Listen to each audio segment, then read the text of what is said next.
ഹാ ഇത് ഇതൊരു വളരെ മികച്ച ഒരു വീഡിയോ ആണ്. ഇതെന്താ കാര്യം എന്ന് പറഞ്ഞാൽ, ഈ ചങ്ങാതിയുടെ മുഖം കാണുന്നുണ്ടല്ലോ അല്ലേ, ഈ ഇൻസ്റ്റഗ്രാം തുറന്നു കഴിയുമ്പോൾ ഒരു 2 വർഷമായിട്ട് നമ്മളിത് ഇയാളെ കാണാറുണ്ട്. റഹ്മാനിന്നോ അങ്ങനെ കാണാണ്, റഹിമാനി ഓക്കെ, റഹിമാനി എന്നാണ് ആളുടെ പേര്.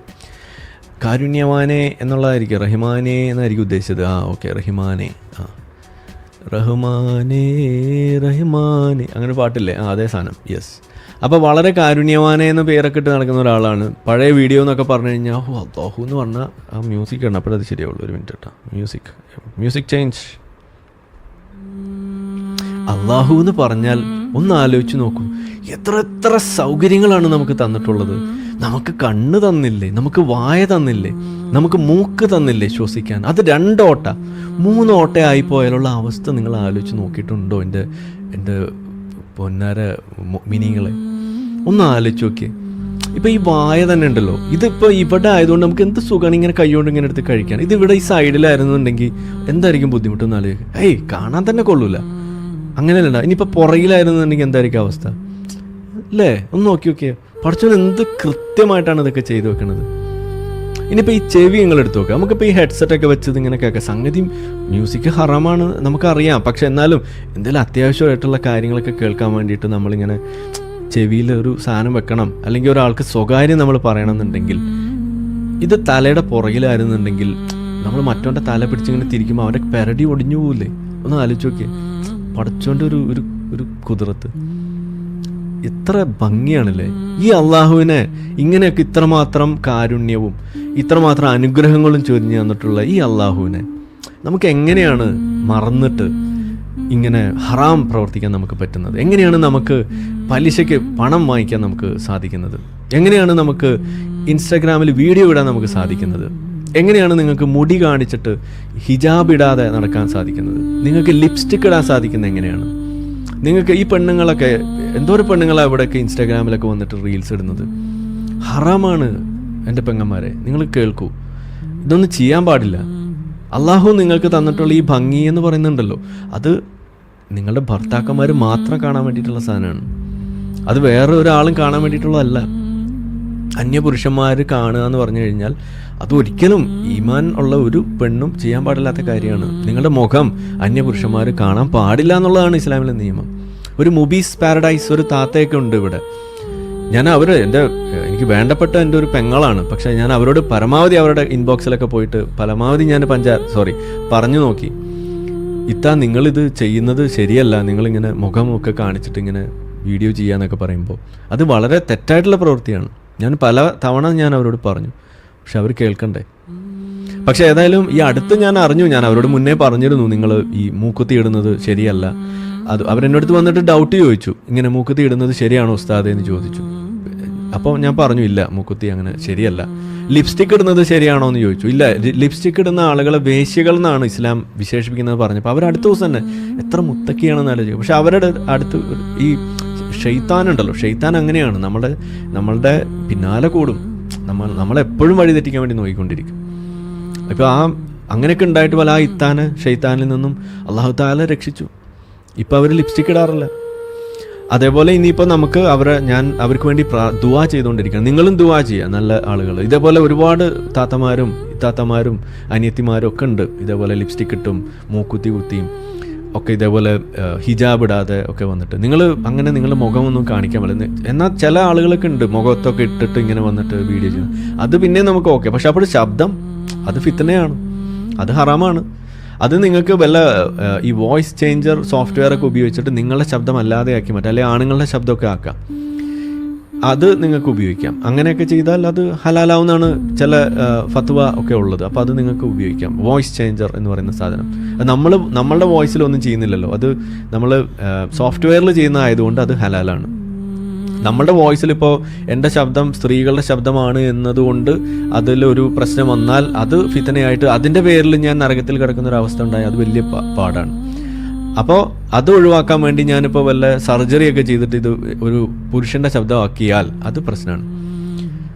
അത് ചെയ്യാൻ പാടില്ല. പക്ഷെ നമുക്ക് സോഫ്റ്റ്വെയർ ഒക്കെ ഉപയോഗിച്ചിട്ട് നമ്മളെ ശബ്ദം ആണിൻ്റെ ശബ്ദം പോലെ ആക്കാം. എന്നിട്ട് നിങ്ങൾ ഇത് ചെയ്തോളൂ. ഞാൻ ഇത്താത്താരോട് പറഞ്ഞിട്ടുണ്ട്. ഇത്താത്ത മിക്കവാറും അങ്ങനെ ചെയ്യാനാണ് സാധ്യത.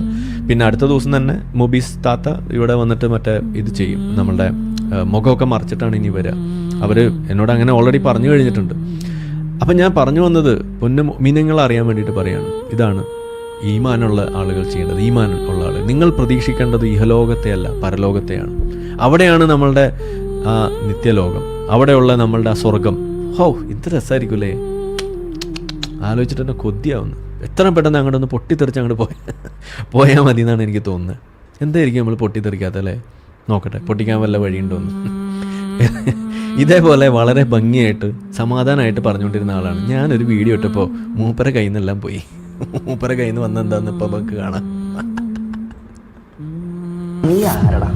മുഹമ്മദ് നബി കല്യാണം കഴിച്ചിട്ടുള്ള മുഹമ്മദ് നബിയുടെ ജീവിതത്തിൽ 10-40 സ്ത്രീകളുണ്ടായിരുന്നു. ഓക്കെ, ഒരു അറേബ്യൻ ടിൻഡർ ആയിരുന്നു എന്നാണ് ഞാൻ പറയാറ്. അറേബ്യൻ കോഴി അതൊന്ന്. ഇനി ഇതിൽ തന്നെ ഭാര്യമാരായിട്ടുള്ള ആളുകൾ ഒരു 10-12 പേര്, 11 പേരുണ്ട്.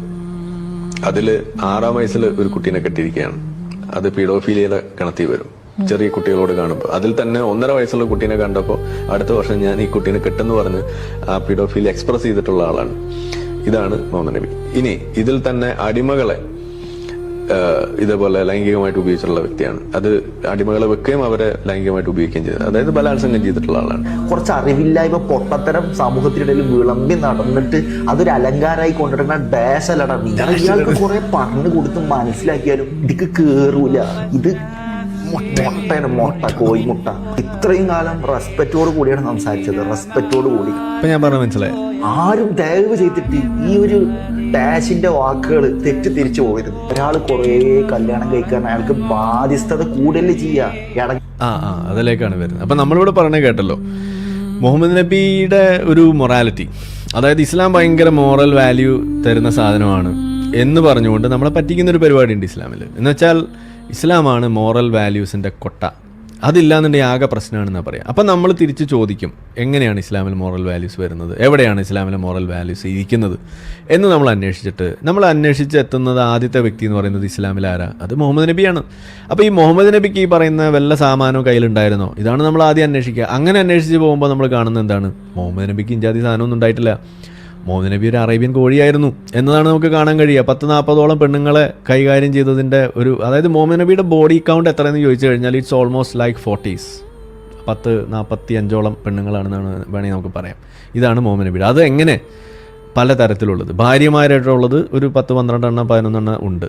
പിന്നെ അതുകൂടാതെ വേറെ കുറേ എണ്ണം വെപ്പാട്ടികൾ, അടിമപ്പെണ്ണുങ്ങൾ, ഇങ്ങനെ പലത്. പിന്നെ അതിൻ്റെ ഇടയിൽ നടന്നിട്ടുള്ള ന്യൂആൻസസ്, അതായത് ഭാര്യയെ പറ്റിച്ച് പുറത്തയച്ചിട്ട് അടിമപ്പെണ്ണിനെ പൂശുക, കൊള്ള നടത്തിയിട്ട് അവിടുത്തെ ആളുകൾ മുഴുവൻ കൊന്നു കഴിയുമ്പോൾ എന്നിട്ട് അതിൽ നിന്ന് ഒരു പെണ്ണിനെ പിടിച്ചിട്ട് അന്ന് രാത്രി എന്നിട്ട് പൂശുക, ഇഞ്ചാതി സാധനങ്ങളൊക്കെ ചെയ്യുന്ന പരിപാടി. ഇതാണ് മുഹമ്മദ് നബി ചെയ്തത്. ബാക്കിയുള്ള ആളുകൾക്ക് ബലാത്സംഗം ചെയ്യാനിട്ട് കൊടുക്കുക, ഭർത്താവ് ഉണ്ടെങ്കിലും അവരെ, ഇങ്ങനെയുള്ള പല പല കാര്യം. ഇതൊക്കെ വെച്ച് നോക്കുമ്പോൾ ഈ സാധനമൊക്കെ ചെയ്ത ഒരാളെ നിങ്ങൾക്ക് എങ്ങനെയാണ് ഒരു മോറൽ വാല്യൂ ഉള്ള ഒരാളായിട്ട് നിങ്ങൾക്ക് വിളിക്കാൻ പറ്റുക? ഒരു മാനവരിൽ മഹോന്നതൻ ആണ് എന്ന് നിങ്ങൾക്ക് എങ്ങനെ വിളിക്കാൻ പറ്റും? ഇതാണ് നമ്മൾ ചോദിക്കുന്നത്. ഇപ്പം ഞാനായിട്ട് ആ പേര് ഉപയോഗിക്കുന്നത്. എൻ്റെ പേര് അവിടെ എഴുതി വെച്ചിട്ടുണ്ട്, മാനവ് മനോഹർ ഒറ്റപ്പനയിൽ. അതാണ് എൻ്റെ പുതിയ പേര്, കാണുന്നുണ്ടാവും. ഞാൻ ആ ഇതിൽ നിന്നുമാണ് അത് അഡോപ്റ്റ് ചെയ്തിരിക്കുന്നത്. ഓക്കെ, ദത്തെടുക്കുകയാണ് ചെയ്തത്. അപ്പോൾ നിങ്ങൾ കാണുന്നത് ഈ പറയുന്ന സാധനങ്ങൾ. ഇത് ഞാൻ പറഞ്ഞു ഈ വീഡിയോയിൽ. ഇത് കണ്ടിട്ട് ഈ ഇത്ര നാളും ഞാൻ ഭയങ്കര റെസ്പെക്റ്റിലാണെന്ന് നേരത്തെ നമ്മൾ പറഞ്ഞ മാതിരി പറഞ്ഞുകൊണ്ടിരുന്ന ആളുടെ കയ്യിൽ നിന്ന് പോയി. മൂപ്പർക്ക് അങ്ങോട്ട് സഹിക്കണില്ല. ഇതങ്ങോട്ട് കേട്ടപ്പോണ്ടല്ലോ പുള്ളിക്ക് ഇങ്ങനെ എന്തൊക്കെയോ അങ്ങനെ പുറത്തേക്ക് വരികയാണ്. അങ്ങോട്ട് പറയാൻ പറ്റി. അതാണ് ഞാൻ തുടക്കത്തിൽ പറഞ്ഞത്. നമ്മളെ മുജാഹിദ് ബാലുശ്ശേരി എടാ പോടാ നീ എന്നൊക്കെ വിളിച്ച് കേട്ടല്ലോ നമ്മളെ മറ്റേ ഉസ്താദിനെ എന്ന് പറഞ്ഞ മാതിരി ഈ ഒരു ഫേക്ക് സാധനം കൊണ്ട് നടക്കുകയാണ് ഇവർ. ഈ മാന്യതയുടെ മുഖം എന്ന് പറഞ്ഞു കഴിഞ്ഞാൽ ഇതൊരു ഫേക്ക് ആയിട്ടുള്ള സാധനമാണ്. ഒരു സാധനം കൃത്യമായിട്ട് ആ ഒരു പോയിന്റിൽ അത് അങ്ങോട്ട് എത്തിക്കഴിഞ്ഞപ്പോൾ ഇത് കയ്യിൽ നിന്ന് പോയി. നമ്മളിത് പറയുമ്പോൾ ഞാൻ എപ്പോഴും ആലോചിക്കാറുണ്ട്, നമുക്കിത് എന്തുകൊണ്ട് ഇതിങ്ങനെ കാണാൻ പറ്റുമെന്ന് ചോദിച്ചു കഴിഞ്ഞാൽ ഇത് പറയല്ലോ, ഈ മെഡിക്കൽ പ്രൊഫഷനിൽ ഉണ്ടായതുകൊണ്ടാണെന്ന് വേണമെങ്കിൽ നമുക്ക് പറയാം. കാരണം നമ്മൾ ഏത് സാധനവും ഈ ഇസ്ലാം വിമർശനം നമ്മൾ അത് മാത്രമാണ് ഇപ്പോൾ എടുത്ത് പരിശോധിക്കണമെന്നുണ്ടെങ്കിൽ ഇതിനെ ഓരോ ഘട്ടത്തിലും നമ്മളിതിനെ അപ്രോച്ച് ചെയ്യുന്നത്, നമ്മളൊരു മെഡിക്കൽ ഫീൽഡിൽ നമ്മളൊരു സാധനത്തെ, ഒരു രോഗത്തെ നമ്മൾ എങ്ങനെയാണോ അപ്രോച്ച് ചെയ്യുന്നത് അതേപോലെയാണ് നമ്മൾ അപ്രോച്ച് ചെയ്യുന്നത്. അതിൻ്റെ എല്ലാ ഫീച്ചേഴ്സും നിങ്ങൾക്ക് കാണാം. ഇപ്പോൾ ഇവിടെ നമ്മൾ ഈ വിമർശനം ഇങ്ങനെ നടത്തുന്നതിൻ്റെ ഉദ്ദേശം എന്താണ്? ഇതിങ്ങനെ നിരന്തരം ഇപ്പോൾ 400 മില്യൺ വ്യൂസ് എന്നൊക്കെ പറയുമ്പോൾ എന്താ അതുകൊണ്ട് ഉദ്ദേശിക്കുന്നത്? വെറുതെ വ്യൂ ഉണ്ടാക്കി കാശുണ്ടാക്കുക എന്നുള്ളതല്ല. കാരണം കഴിഞ്ഞു പോയ വ്യൂവിന് കാശൊന്നുമില്ല. നാളെ ഞാൻ വീഡിയോ ഇട്ടില്ലെങ്കിൽ എനിക്ക് നാളെ കാശില്ല, ഞാനൊരാഴ്ച പനി പിടിച്ച് കിടന്നാൽ കാശില്ല, അത്രേ ഉള്ളൂ. അപ്പോൾ വ്യൂ ഉണ്ടായി എന്ന് പറയുന്നത് ഒരു ക്യുമുലേറ്റീവ് ആയിട്ടുള്ള ഒരു എന്താ പറയുക, ഒരു അപ്പിയറൻസ് അല്ലെങ്കിൽ അതിൻ്റെ ആ ഒരു നമ്പർ മാത്രമാണ്. അല്ലാതെ ഓൾറെഡി ഇത്രയും വ്യൂ ഉണ്ട് അതുകൊണ്ട് അവന് കുറച്ചധികം കൊടുക്കുക, അങ്ങനെയൊന്നും യൂട്യൂബിന് പ്രത്യേകിച്ച് എന്താണ് റിസർവേഷനൊന്നുമില്ല, സംഭരണമൊന്നുമില്ല. കൂടുതൽ വ്യൂ ഉള്ളവന് കൂടുതൽ പൈസ, അങ്ങനെയൊന്നുമില്ല. നമ്മൾ വീഡിയോ ഇട്ടാൽ കാശുണ്ടാവും, ഇത്രയേ ഉള്ളൂ. അപ്പോൾ ഈ വ്യൂ ഉണ്ടായത് എന്ത് എന്നുള്ളതാണ് നമ്മളെടുത്ത വിഷയം. വ്യൂ ഉണ്ടായത് നമ്മൾ എടുത്ത പണിയാണെന്ന് പറഞ്ഞപ്പോൾ എന്തിനാ പണി എടുക്കുന്നത്, എന്തിനാണ് ഇതിങ്ങനെ ഇങ്ങനെ ഇട്ടുകൊണ്ടേ ഇരിക്കുന്നത് എന്ന് ചോദിച്ചു കഴിഞ്ഞാൽ ഇതൊരു ഡീസെൻസിറ്റൈസേഷനാണ്. ഈ ഡീസെൻസിറ്റൈസേഷൻ എന്ന് പറയുന്നത് എവിടെയാണ് നമ്മൾ ഉപയോഗിക്കുക? അത് ഈ പറയുന്ന അലർജിയിൽ നമ്മൾ ഉപയോഗിക്കുന്ന സാധനമാണ്. അപ്പോൾ ഈ അലർജി എന്ന് പറയുന്നത് എന്താണ്? അതൊരു ഹൈപ്പർ സെൻസിറ്റിവിറ്റി റിയാക്ഷനാണ്. അപ്പോൾ എന്താണ് ഈ ഹൈപ്പർ സെൻസിറ്റിവിറ്റി എന്ന് പറഞ്ഞു കഴിഞ്ഞാൽ അതാണ് ഞാൻ തുടക്കത്തിൽ നമ്മൾ കാണിക്കുന്ന ആ ഇമേജ്. അതായത് ഫ്രീ സ്പീച്ച് ഉണ്ട്, പക്ഷേ ഫ്രീ സ്പീച്ചിൽ ചില സാധനങ്ങൾ കേൾക്കുമ്പോൾ നിങ്ങൾക്ക് അങ്ങ് വല്ലാതെ അങ്ങ് കുരു പൊട്ടുന്ന ഒരവസ്ഥ, വല്ലാതെ ഒരു പരവേശമൊക്കെ കയറി വരും. ഈ സാധനത്തെയാണല്ലോ നമ്മൾ കുരുപൊട്ടൽ അവസ്ഥ എന്നൊക്കെ പറയുക. അപ്പോൾ ഈ കുരുപൊട്ടൽ എങ്ങനെയാണ് തീരുക? കുരുപൊട്ടൽ തീരുന്നത് എങ്ങനെയാണ്? ആ കുരുപൊട്ടാനുണ്ടായ സാധനം കുറേ അങ്ങോട്ട് കേട്ട് കഴിയുമ്പോൾ ഇതൊക്കെ കുറേ കേട്ടതാണ്, കേട്ടിട്ടുണ്ട് എന്ന് പറയുന്നൊരു അവസ്ഥയിലേക്ക് പോകും. ഇതാണെങ്കിലും സംഭവിക്കണം. ഇതിനെയാണ് നമ്മൾ ആ ഹൈപ്പർ സെൻസിറ്റിവിറ്റി റിയാക്ഷനെ നമ്മൾ ഡീൽ ചെയ്യുന്ന വഴിയാണ് നമ്മൾ പറയുന്നത് എന്താ പറയുക, ഡീസെൻസിറ്റൈസേഷൻ എന്ന് പറയും. ഇതും നമ്മൾ മെഡിക്കൽ പ്രൊഫഷനിൽ അല്ലെങ്കിൽ ഒരു ക്ലിനിക്കൽ അപ്രോച്ചാണ്. ഇതാണ് അതിലെ കാര്യം. ഇനി ഈ പറയുന്ന ഓരോ വിഷയം നിങ്ങൾ എടുത്തു നോക്കാം. ഇപ്പോൾ ഇവിടെ എന്താ സംഭവിച്ചത്? അതായത് നമ്മൾ ഈ പറയുന്ന പോലെ ചില ആളുകളുണ്ട്, ഇപ്പം വല്ല മെഡിക്കൽ പ്രൊസീജിയറിനൊക്കെ വരികയാണെന്ന് വിചാരിക്കും. ഇപ്പോൾ ഒരു ഇഞ്ചക്ഷൻ എടുക്കാൻ വേണ്ടി വരികയാണ്, എനിക്ക് പ്രശ്നമൊന്നുമില്ല, വേദനയൊന്നുമില്ല എന്നൊക്കെ പറഞ്ഞിരിക്കും. റൂട്ട് കനാൽ ട്രീറ്റ്മെൻറ്റ് പോയിട്ടുള്ള ആളുകളാണ് ഈ പെട്ടെന്ന് മനസ്സിലാവും. ആരും പോകാത്ത ആൾക്കാർ കുറവായിരിക്കും. അപ്പോൾ നിങ്ങൾ പറയും വേദന വരുമ്പോൾ പറയൂട്ടോ എന്ന് പറഞ്ഞിട്ട് ഇങ്ങനെ സാധനമൊക്കെ ഇടാൻ വേണ്ടി നോക്കും. എന്നിട്ട് ഇങ്ങനെ ചെയ്ത് ഒരു പോയിന്റിലെത്തുമ്പോൾ നിങ്ങൾ ആകെ അങ്ങോട്ട് കയ്യിൽ നിന്ന് സാധനം പോയി നിങ്ങൾ തലയൊക്കെ അങ്ങോട്ട് തെറിക്കും. കണ്ടിട്ടുണ്ടാവും, എനിക്കുണ്ടായിട്ടുള്ളതാണ്. എനിക്ക് കുറച്ച് പെയിൻ കുറച്ച് കൂടുതലാണ്. അപ്പോൾ ഞാൻ എന്നിട്ട് ഡെൻറ്റിസ്റ്റായിട്ട് അടി വരെ ഉണ്ടാക്കിയിട്ടുണ്ട്. എന്ന് വെച്ചാൽ വളരെ പെട്ടെന്ന് നമ്മളത് റിയാക്ട് ചെയ്യും. മീൻസ് അതെന്തുകൊണ്ടാണ്? അത് ആ നെർവിൽ തൊടുമ്പോഴാണ്.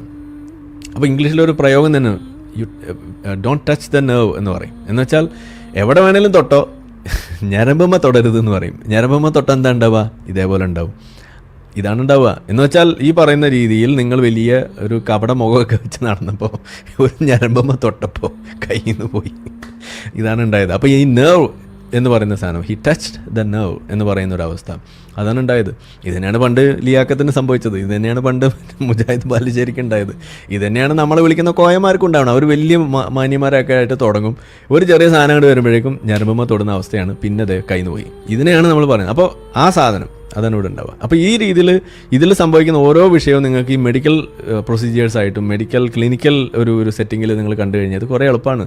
ഇത് നമ്മൾ പറയണേ. ഇനി ആളുകൾ ചോദിക്കാറുണ്ട് ഈ ശൈലിയുടെ കാര്യം വീണ്ടും പറയുകയാണെന്നുണ്ടെങ്കിൽ, നമ്മൾ മെഡിക്കൽ പ്രൊഫഷനിൽ ചെയ്യുന്ന ഒരു കാര്യം എന്താ? നിങ്ങളൊരു മെഡിസിൻ കൊടുക്കുന്നു, പാരസെറ്റമോൾ നിങ്ങൾ കൊടുക്കുന്നു. പാരസെറ്റമോളിന് നിങ്ങൾക്കറിയാം സൈഡ് എഫക്ട്സ് ഉണ്ട്.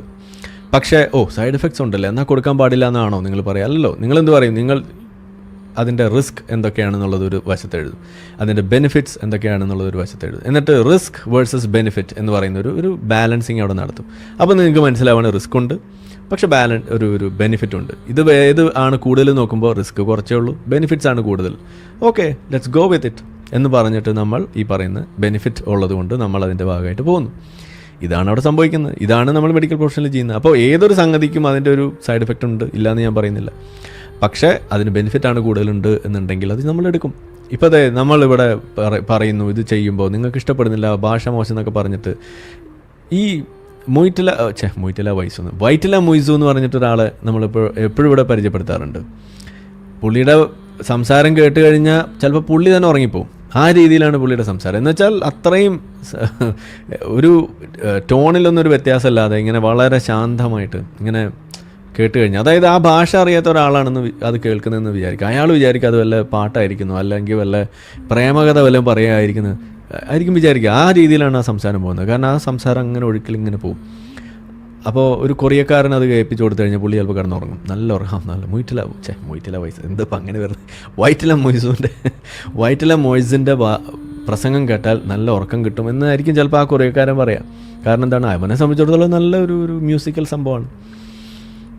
എന്നിട്ട് അങ്ങനെ അത്രയ്ക്കും മ്യൂസിക്കലായിട്ട് വളരെ ശാന്തമായിട്ട് ഒരു തെറിവാക്ക് പോലും ഇല്ലാതെ, ഞാൻ തെറിയൊന്നും പറഞ്ഞില്ല, അത് വേറെ കാര്യം, അങ്ങനെ വളരെ മാന്യമായിട്ട് പറയുന്ന ആ സാധനം എത്ര വിശ്വാസികൾ കേൾക്കുന്നുണ്ട്?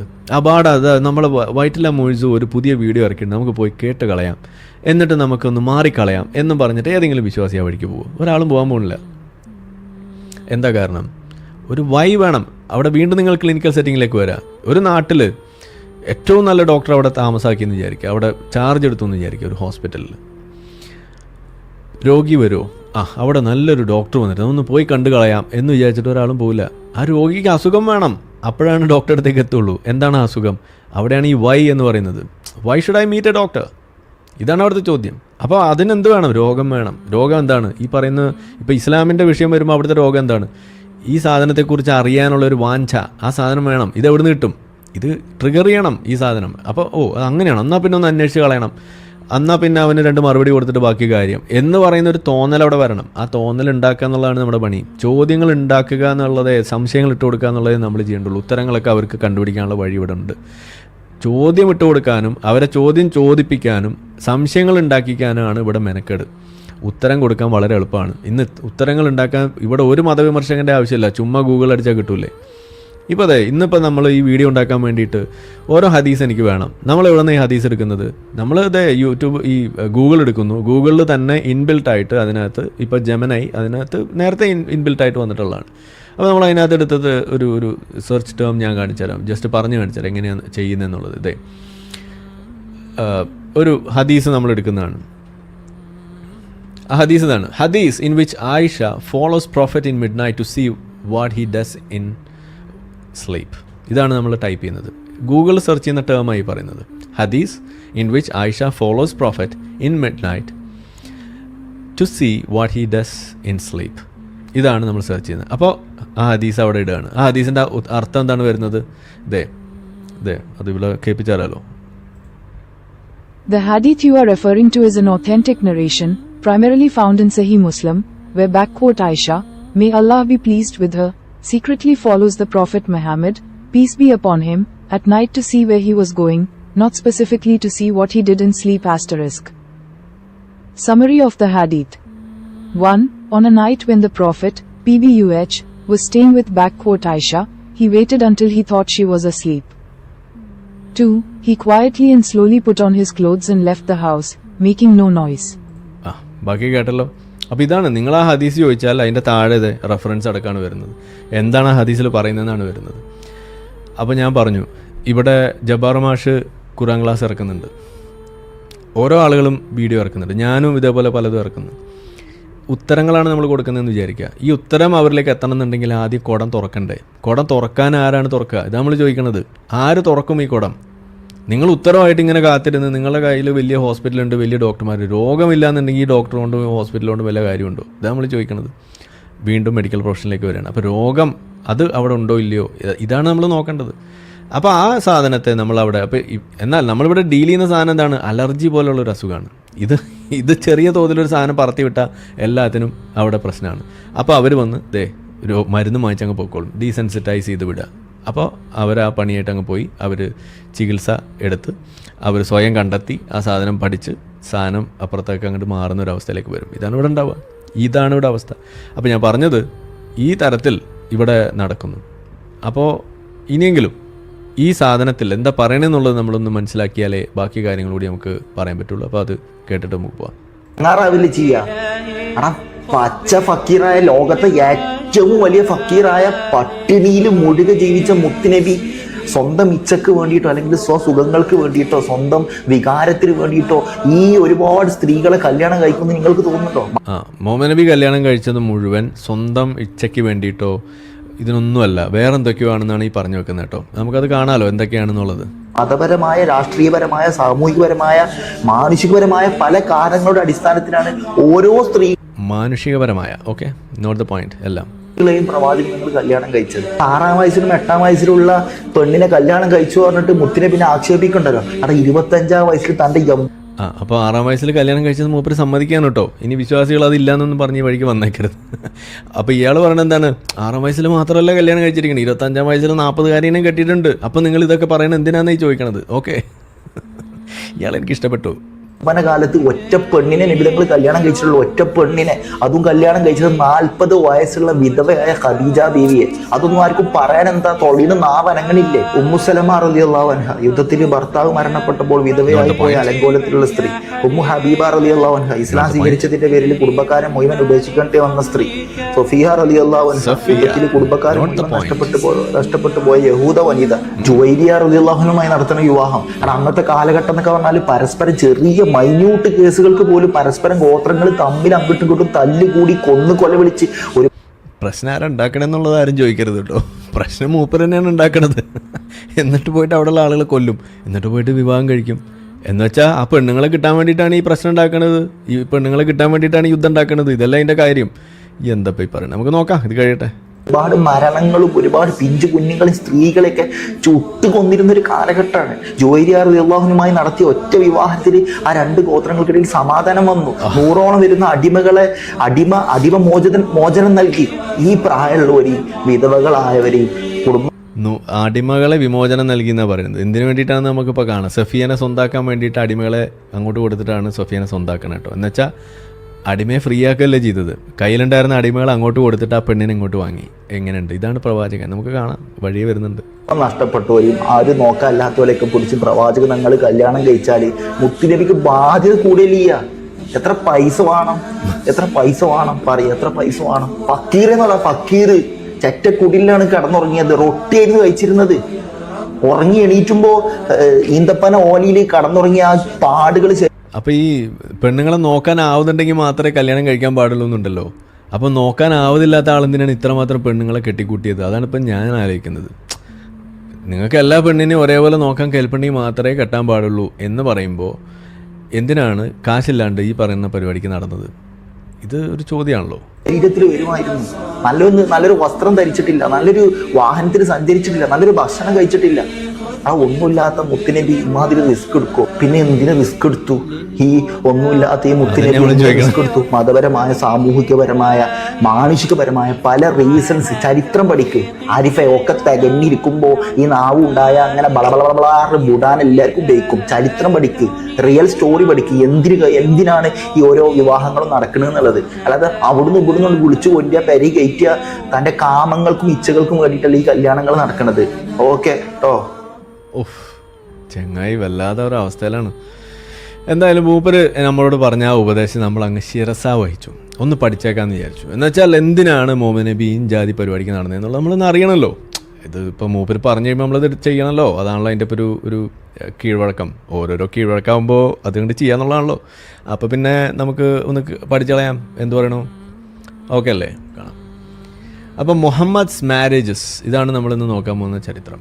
അപ്പോൾ ഈ വെബ്സൈറ്റ് ഒന്ന് ഓർത്ത് വെച്ചോളൂ. Wiki Islam. ഇത് ex Muslims of North America അവർ ക്രോഡീകരിച്ച് വെച്ചിട്ടുള്ള സാധനമാണ്. ഇത് വെറുതെ എഴുതി ഇങ്ങനെ പോവല്ല. ഇതിനകത്ത് റെഫറൻസസ് കൊടുത്തിട്ടുണ്ട്. നിങ്ങൾക്ക് പോകാം, പരിശോധിക്കാം. അതിൽ കൊടുത്തിരിക്കുന്ന റെഫറൻസുകൾ തെറ്റാണെന്നുണ്ടെങ്കിൽ നിങ്ങൾക്ക് അത് പോയി അവിടെ നോട്ടിഫൈ ചെയ്താൽ അവരതിനുള്ള അപ്പോളജിയും അതിൻ്റെ കറക്ഷനും ഒക്കെ നിങ്ങൾക്ക് തരും. പിന്നെ നിങ്ങൾക്ക് നമ്മളെ നാറ്റിക്കാനും പറ്റും. അപ്പോൾ ഇതിലിതേ ഞാൻ അതിൻ്റെ ഒരു സമ്മറി ഇവിടെ കാണിച്ചു തരാം. അതിൻ്റെ ഒരു content. Okay, list of wives and concubines of the prophet. അതായത് ഭാര്യമാരുടെയും വെപ്പാട്ടികളുടെയും ലിസ്റ്റ്. ആരുടെയൊക്കെ? ഭാര്യമാരും വെപ്പാട്ടികളും. ഓക്കെ, അതിൽ ആദ്യത്തത് വൈഫ്സ് ഓഫ് ദി പ്രോഫറ്റ്, പിന്നെ കോൺക്യുബൈൻസ് ഓഫ് ദി പ്രോഫറ്റ്, പിന്നെ എൻഗേജ്മെൻറ്റ്സ് ആൻഡ് ബ്രോക്കൺ കോൺട്രാക്ട്സ്, പിന്നെ റെഫ്യൂസ്ഡ് പ്രപ്പോസൽസ്. ഇതെല്ലാം ഇതിനകത്തുണ്ട്. പിന്നെ ഓരോ കല്യാണം എങ്ങനെയാണ് കഴിച്ചത്, അതിൻ്റെ കാര്യങ്ങൾ, അഞ്ചാതി സാധനങ്ങളൊക്കെ. പിന്നെ അങ്ങനെ പോകും. അപ്പോൾ ഇതിൽ നമുക്ക് ആദ്യം ലിസ്റ്റ് ഓഫ് കോൺക്യുബൈൻസ് ആൻഡ് വൈഫ്സ്, ഇത് നമ്മൾ ആദ്യം എടുക്കുന്നത്. അതിലാവുമ്പോൾ ആദ്യം വൈഫിൻ്റെ ലിസ്റ്റ് നമ്മൾ എടുക്കുന്നു. കാണാൻ പറ്റുന്നുണ്ടെന്ന് വിചാരിക്കുന്നു അല്ലേ? യെസ്. അപ്പോൾ ഇതിൽ ഒന്നാമത്തത് ഖദീജ. ഖദീജയുടെ പേരാണല്ലോ ആദ്യം പറഞ്ഞത്. അത് തന്നെ നമുക്ക് ആദ്യം നോക്കിക്കളയാം. ഇപ്പോൾ കാണാലോ, ശരിക്കും കാണാലോ. ഈ സൈറ്റിൻ്റെ അഡാപ്റ്റബിലിറ്റി കുറച്ച് ഇഷ്യൂ ആണ്. നമുക്ക് റിപ്പോർട്ട് ചെയ്യാം. നമ്മളെ സ്വന്തം ചങ്ങായിമാരാണ് ഇതൊക്കെ ചെയ്യണത്. അപ്പോൾ ഖദീജയുടെ കല്യാണം എങ്ങനെയാണ്? ഖദീജ 40 വയസ്സുകാരി, വിധവ എന്നൊക്കെയാണ് ഇവിടെ പറഞ്ഞത്. അപ്പോൾ നമ്മൾ വിചാരിക്കും പുള്ളിക്കാരി ഇങ്ങനെ കല്യാണമൊന്നും വരാതെ ഇങ്ങനെ കഷ്ടപ്പെട്ട് നടന്നപ്പോൾ മുഹമ്മദ് നബി അങ്ങോട്ട് പോയിട്ട് എന്തോ വലിയ ഫേവർ ചെയ്ത മാതിരിയാണ് നമുക്ക് തോന്നുന്നത്. അങ്ങനെയല്ല ഇത് സംഭവിച്ചിരിക്കുന്നത്. Xi was a wealthy merchant from Mecca. അതായത് ഒരു ധനികയായ വനിത ആയിരുന്നു ഈ പറയുന്ന ഖദീജ എന്ന് പറയുന്നത്. ആ ഖദീജനെയാണ് പോയി കെട്ടിയത്. അപ്പോൾ നമ്മളിവിടെ ചോദിക്കും എന്താണ് ഈ ഇങ്ങനെയുള്ള സാധനത്തിലേക്ക് വരാനൊക്കെ ഉള്ള ഒരു കാരണം. അതിലേക്ക് കിടക്കണമെന്നുണ്ടെങ്കിൽ ചില കാര്യങ്ങളും കൂടി നമ്മളൊന്ന് നോക്കുക. ആ ഹദീസും കൂടി നോക്കിയിട്ട് നമുക്ക് ബാക്കി ഭാര്യമാരെ കഥയിലേക്ക് കിടക്കാം. ഒരു ഹദീസ് ഇതവിടെ, the messenger of Allah said, in this world women and perfume have been made dear to me and my comfort has been provided in prayer. എന്തപ്പോൾ നമ്മളിവിടെ വായിച്ചത്? അതായത് പെണ്ണുങ്ങളും നല്ല അത്തറും എൻ്റെ ഒരു വീക്ക്നെസ് ആണ് എന്നാണ് ഇപ്പോൾ ഈ പറഞ്ഞു വെച്ചതിൻ്റെ അർത്ഥം. ഇത് രണ്ടുമാണ് എൻ്റെ ഏറ്റവും ഫേവററ്റ് സാധനങ്ങൾ എന്ന് ആരാ പറയണത്? സാക്ഷാൽ മുഹമ്മദ് നബി സല്ലല്ലാഹു അലൈഹി വസല്ലം. ഇനി നിങ്ങൾ പറയും, ഞാൻ പറഞ്ഞാൽ എന്താ തെറ്റ് എന്ന് നിങ്ങളൊന്ന് പറഞ്ഞു തരി. ഇതാണ് എനിക്ക് ചോദിക്കാനുള്ളത്. ഇതന്നെയല്ലേ ഞാനും പറഞ്ഞത്, മുഹമ്മദ് നബി ഒരു കോഴിയായിരുന്നു എന്ന്. പെണ്ണുങ്ങളും അത്തരം കണ്ടാൽ വിടൂല. ഇതന്നെയല്ലേ ഇപ്പോൾ ഈ പറഞ്ഞിരിക്കുന്നത്. ഇതൊന്ന് അവിടെ ഇരിക്കട്ടെ. ഹദീസ് നമ്പർ കൂടെ കൊണ്ട് സുനൻ നസായി 3939 പോയി വായിക്കാം. ഇനി അടുത്തത്, ഇതിൽ ഒരു ഹദീസാണ്. ഇതൊരു ആയത്തിറങ്ങുന്നതിൻ്റെ പശ്ചാത്തലം. ആയിഷ പറയുന്ന ഒരു ഹദീസ്, I use to look down upon those ladies who had given themselves to Allah's messenger and I use to say can a lady give herself to a man. അതായത് പെണ്ണുങ്ങൾ വന്നിട്ട് എന്നെ ഒന്ന് പൂശു എന്ന് പറഞ്ഞിട്ട് വരികയാണ് മുഹമ്മദ് നബിയുടെ അടുത്തേക്ക്. അപ്പോൾ മുഹമ്മദ് നബി ചില ആളുകളെ എടുക്കുന്നു, ചില ആളുകളെ വിടുന്നു, അഞ്ചാതി പരിപാടികളൊക്കെ ചെയ്യാണ്. അപ്പോൾ അങ്ങനെ വന്നപ്പോൾ ഇത് ആയിഷക്ക് വല്ലാണ്ട് അങ്ങോട്ട് പിടിച്ചില്ല. ഇത് എന്തപ്പോൾ ഇത് പരിപാടി എന്നുള്ളൊരു സാധനം. അപ്പോൾ അള്ളാഹു അവിടെ ഒരു ആയത്ത്, അള്ളാഹു എന്ന് പറഞ്ഞാൽ നമ്മളെ മുഹമ്മദ് നബിയുടെ ഫേക്ക് ഐ ഡി, ഒരു ആയത്ത് ഇറക്കുകയാണ്. You can postpone whom you will of them, of your wives, and you may receive of them whom you will. അതായത് ഇപ്പോൾ മുഹമ്മദ് നബിക്ക് ഒരു ദിവസം ഇന്ന ഭാര്യയുടെ കൂടെയാണെന്നുള്ളൊരു ഡേറ്റ് ഉണ്ടാവും. അപ്പോൾ ആ ഡേറ്റിലായിരിക്കും ചിലപ്പോൾ ഒരു പെണ്ണ് വന്നിട്ട് ഇങ്ങനെ എന്നെയും കൂടി ഒന്ന് പൂശു എന്ന് പറഞ്ഞ് വരാം. അപ്പോൾ മുഹമ്മദ് നബി കൊള്ളലോ എന്ന് പറഞ്ഞിട്ട് വരും. അങ്ങനെ വരുന്ന സമയത്ത് ചിലപ്പോൾ ആയിഷക്ക് ഇഷ്ടപ്പെടില്ല. അപ്പോൾ അങ്ങനെ വരുന്ന സമയത്ത് അവിടെ ഒരു കശപിശ വന്നപ്പോൾ അതിനൊരു നീക്കുപോക്ക് ഉണ്ടാക്കാൻ വേണ്ടിയിട്ട് മുഹമ്മദ് നബി അങ്ങനെയൊന്നുമില്ല, എനിക്ക് തോന്നുമ്പോൾ ആരെ വേണമെങ്കിലും പൂശാം, പൂശണ്ടാത്തപ്പോൾ പൂശണമെങ്കിൽ പൂശാം, ആരുടെ ഡേറ്റ് വേണമെങ്കിലും എനിക്ക് ഇഷ്ടമുള്ള പോലെ മാറ്റാം എന്ന് പുരുഷന് കൊടുക്കണം, എന്ന് മുഹമ്മദ് നബിക്ക് കൊടുക്കുകയാണ്.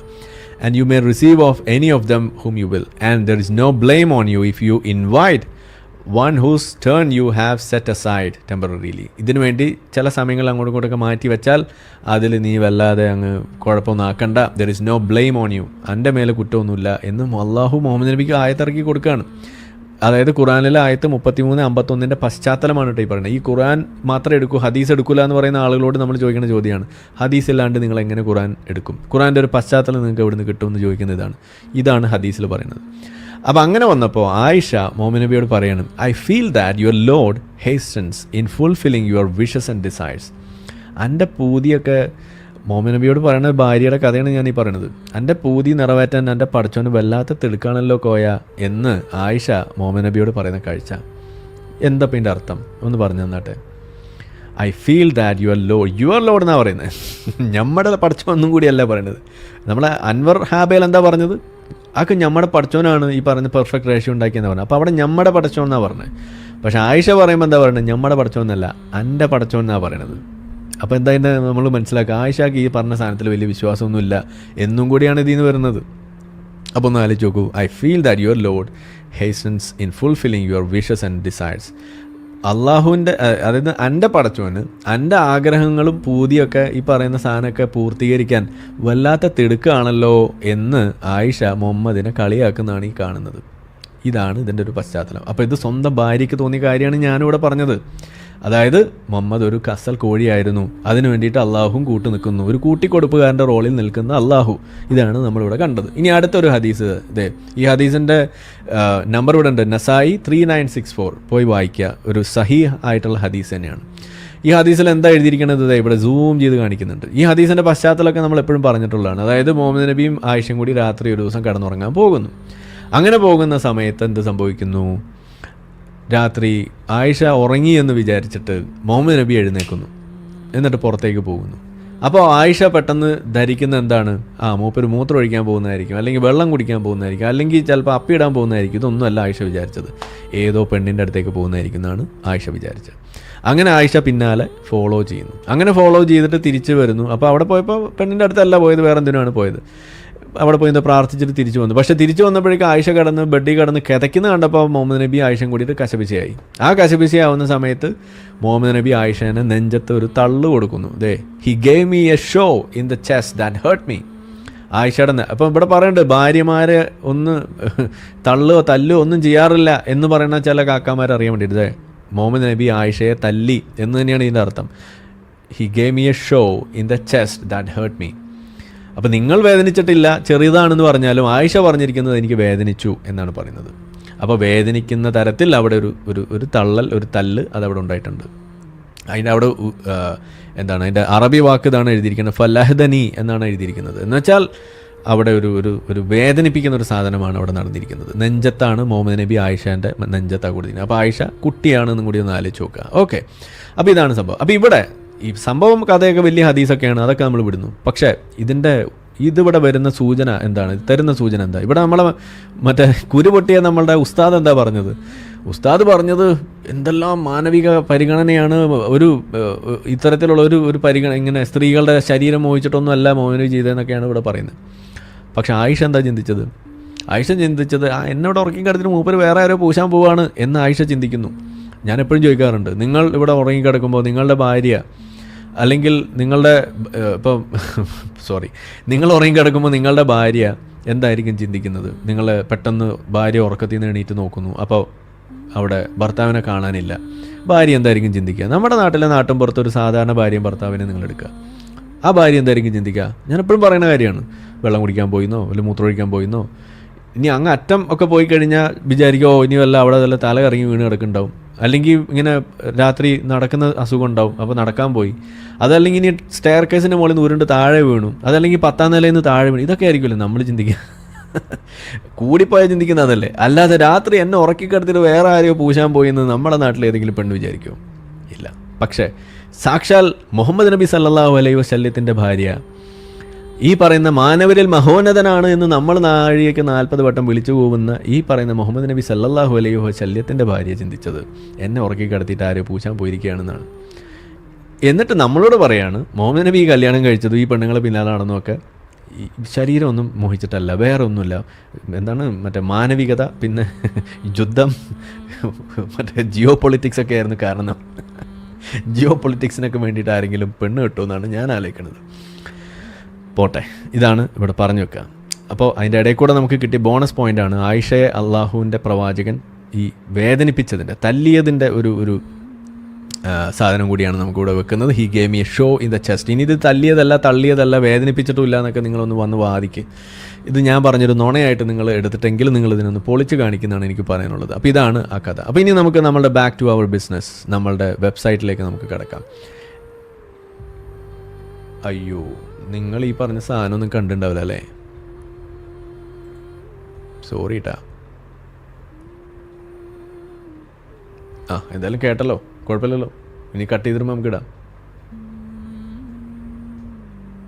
സോറി, ഹദീസ് പെട്ടെന്നൊന്ന് കാണിച്ചേക്കാം. ഒന്നാമത്തെ ഹദീസ് ഇതാണ്. The messenger of Allah said, in this world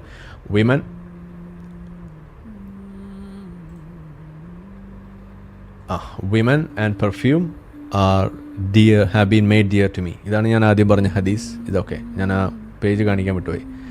okay, ഇതാണ് കഥ. രണ്ടാമത്തത്, I feel that your lord hastens in fulfilling your wishes and desires. ഇതാണ് അടുത്ത ഹദീസ്. കാണാൻ പറ്റുന്നുണ്ടെന്ന് വിചാരിക്കുന്നു. അതിൻ്റെ അടുത്ത ഹദീസാണ് ഈ പറഞ്ഞ സാധനം. He gave me a show in the chest that hurt me. അതാണ് ഈ പറഞ്ഞ ഈ ഹദീസ്. ഇതും കൂടി നിങ്ങൾക്ക് നോക്കാം. ഇത് രണ്ടുമാണ് നേരത്തെ ഞാൻ 3 ഹദീസുകൾ പറഞ്ഞത്. ജിയോ പൊളിറ്റിക്സിന് വേണ്ടി പെണ്ണ് കിട്ടിയ നബി, അതിനാണ് നമ്മൾക്ക് ഇന്ന് പരിശോധിക്കാനുള്ളത്. അപ്പോൾ അതിലേക്ക് നമുക്ക് കിടക്കാം. നമ്മളുടെ ഒരു പഴയ വെബ്സൈറ്റിലേക്ക് നമുക്ക് തിരിച്ചു പോവാം. 1 സെക്കൻഡ്. അപ്പോൾ ഈ ആയിഷ ഈ ഖദീജയെ കല്യാണം കഴിച്ചു എന്നാണ് പറയുന്നത്. കല്യാണം കഴിച്ചത് ആരുടെ നിർബന്ധപ്രകാരമാണ്? ഖദീജയുടെ നിർബന്ധപ്രകാരമാണ്.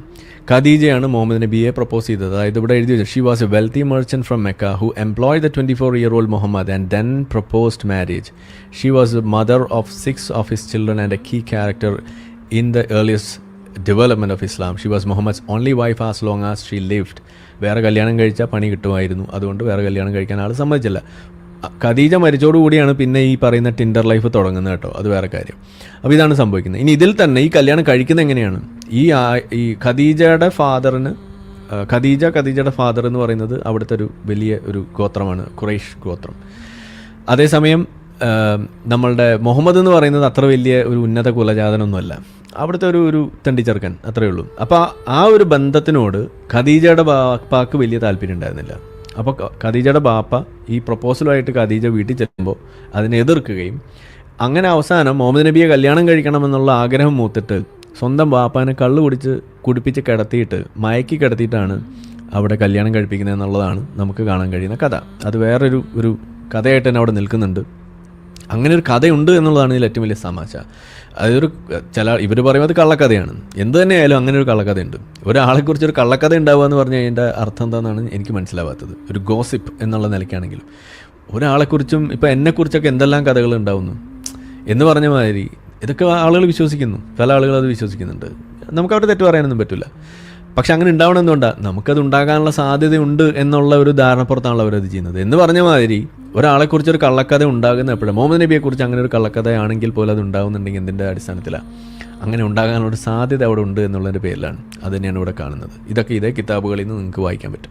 അപ്പോൾ സ്വന്തം പാപ്പാനെ കുടിപ്പിച്ച് മയക്കി കിടത്തിയിട്ടാണ് ഖദീജ മുഹമ്മദ് നബിയെ കല്യാണം കഴിക്കുന്നത്. ഒന്നാമത്തെ കല്യാണം ഇതാണ് അതിൻ്റെ കഥ. അപ്പോൾ ഒരു കല്യാണം കഴിഞ്ഞ് ഇനി അടുത്ത കല്യാണത്തിലേക്ക് നമുക്ക് കിടക്കാം. പോരട്ടെ. അടുത്തത് സൗദ. അങ്ങനെ പോവാണ് കേട്ടോ. Married though with limited rights. She was a tanner who had been an early convert to Islam. Mohan married her at a time when he was unpopular and bankrupt. He considered divorcing her when, as she oldest and plainest of his wives, described as fat and very slow and no longer attracted him, but she persuaded him to keep her in the house in exchange for never sleeping with her again. She gave up her turn to Aisha. അതായത് ഈ സൗദ എന്ന് പറയുന്ന പെണ്ണിനെ കെട്ടിയതിൻ്റെ കഥ പറയുകയാണെന്നുണ്ടെങ്കിൽ കെട്ടിയത് മാത്രമേ നടത്തിയിട്ടുള്ളൂ. Divorce ചെയ്യാൻ വേണ്ടി നിന്നപ്പോൾ ഡിവോഴ്സ് ചെയ്യാൻ കാരണം എന്താണ്? സൗദയ്ക്ക് ഭയങ്കര തടിയും ഒക്കെ ആയിരുന്നു. പക്ഷേ വേറെ വഴിയില്ല എന്ന് പറഞ്ഞപ്പോൾ ആൾ എന്ത് ചെയ്തു? എനിക്കൊന്നും വേണ്ട, എൻ്റെ എല്ലാ ദിവസവും ആയിഷാക്ക് കൊടുത്തോന്നും പറഞ്ഞിട്ടാണ് സൗദ വീട്ടിലൊരു വേലക്കാരിയെ പോലെ അവിടെ കഴിഞ്ഞത്. ഇതാണ് മുഹമ്മദ് നബിയുടെ അടുത്ത ഭാര്യയുടെ കഥ. അതിൻ്റെ സോഴ്സൊക്കെ ഇവിടെ കൊടുത്തിട്ടുണ്ട്. നിങ്ങൾ ഈ വെബ്സൈറ്റിൽ പോവുക, കംപ്ലീറ്റ് എടുത്ത് നോക്കുക, വായിക്കുക. ഓക്കെ. ഇനി നമ്മുടെ ആയിഷയുടെ കഥ പിന്നെ നമ്മൾ പറഞ്ഞു അടുത്ത കാര്യമാണ്. അത് നമുക്കറിയാലോ. 6-ാം വയസ്സിൽ കെട്ടി 9-ാം വയസ്സിൽ പൂച്ചി. പീഡോഫീലിയ അവിടെ കാണുന്നു. അപ്പോൾ ബാലപീഡകനായ മുഹമ്മദ് നബിയെ അവിടെ നമുക്ക് കാണാം. ഇതാണ് അടുത്തൊരു സാധനം. ഇതെന്തിനാണെന്ന് നിങ്ങൾ പറയാം. അത് നമ്മളെ ചങ്ങാതി പറഞ്ഞു, നിങ്ങൾ അത് പറയരുത്, നിങ്ങൾ 40-ാം വയസ്സിൽ കെട്ടിയതിനെ കുറിച്ച് പറയണം നമ്മൾ പറയുന്നത്. നമ്മൾ 40-ാം വയസ്സിൽ കെട്ടിയതിനെ കുറിച്ച് മാത്രമല്ലെന്നേ, ബാക്കിയുള്ളതൊക്കെ നമുക്ക് പറയാം. അപ്പോൾ ആയിഷനെ കുറിച്ച് നമ്മളും പറയുന്നില്ല. അത് നിങ്ങൾക്ക് അറിയാലോ. 6 വയസ്സിൽ കെട്ടി 9-ൽ പൂശി. നമ്മളിനി അത് ആവർത്തിപ്പിക്കരുത്. ഇനി അടുത്തത് ഹഫ്സയുടെ കഥ. She was the daughter of Muhammad's wealthy friend Umar. Hafsa was the custodian of the autograph text of the Quran, which was somewhat different from the standard Quran of today. അത് വേറെ സൈഡ് ബോണസ് പോയിൻ്റായിട്ട് നിങ്ങൾ എടുത്താൽ മതി. ഇതാണ് അടുത്ത സാധനം. ഇനി ഇതേ ഹഫ്സ അവിടെ ഉണ്ടായിരിക്കുമ്പോഴാണ് ഈ ഹഫ്സയുടെ കട്ടിലിലിട്ട് നമ്മളുടെ മാര്യത്തിൽ കിബിത്തിയാനായിട്ട് പൂശിയത്. അപ്പോൾ അതും ഇവിടെ നടന്നേ. അപ്പോൾ സ്വന്തം ഭാര്യനെ പറ്റിച്ചിട്ട് നിന്നെ ബാപ്പ വിളിക്കുന്നു എന്ന് പറഞ്ഞ് പുറത്തേക്ക് അയച്ചിട്ട് ആ തക്കം നോക്കിയിട്ട് സ്വന്തം ഭാര്യയുടെ കട്ടിലിട്ടിട്ട് അടിമപ്പെണ്ണിനെ പൂശുന്ന പ്രവാചകൻ സ്വല്ലല്ലാഹു അലൈഹി വസല്ലം. ഇതാണ് നമ്മൾ കാണുന്ന മറ്റൊരു പ്രവാചകൻ. എത്ര മഹത്തരമായ മാതൃകകളാണെന്ന് നിങ്ങൾ ആലോചിച്ച് നോക്കാം.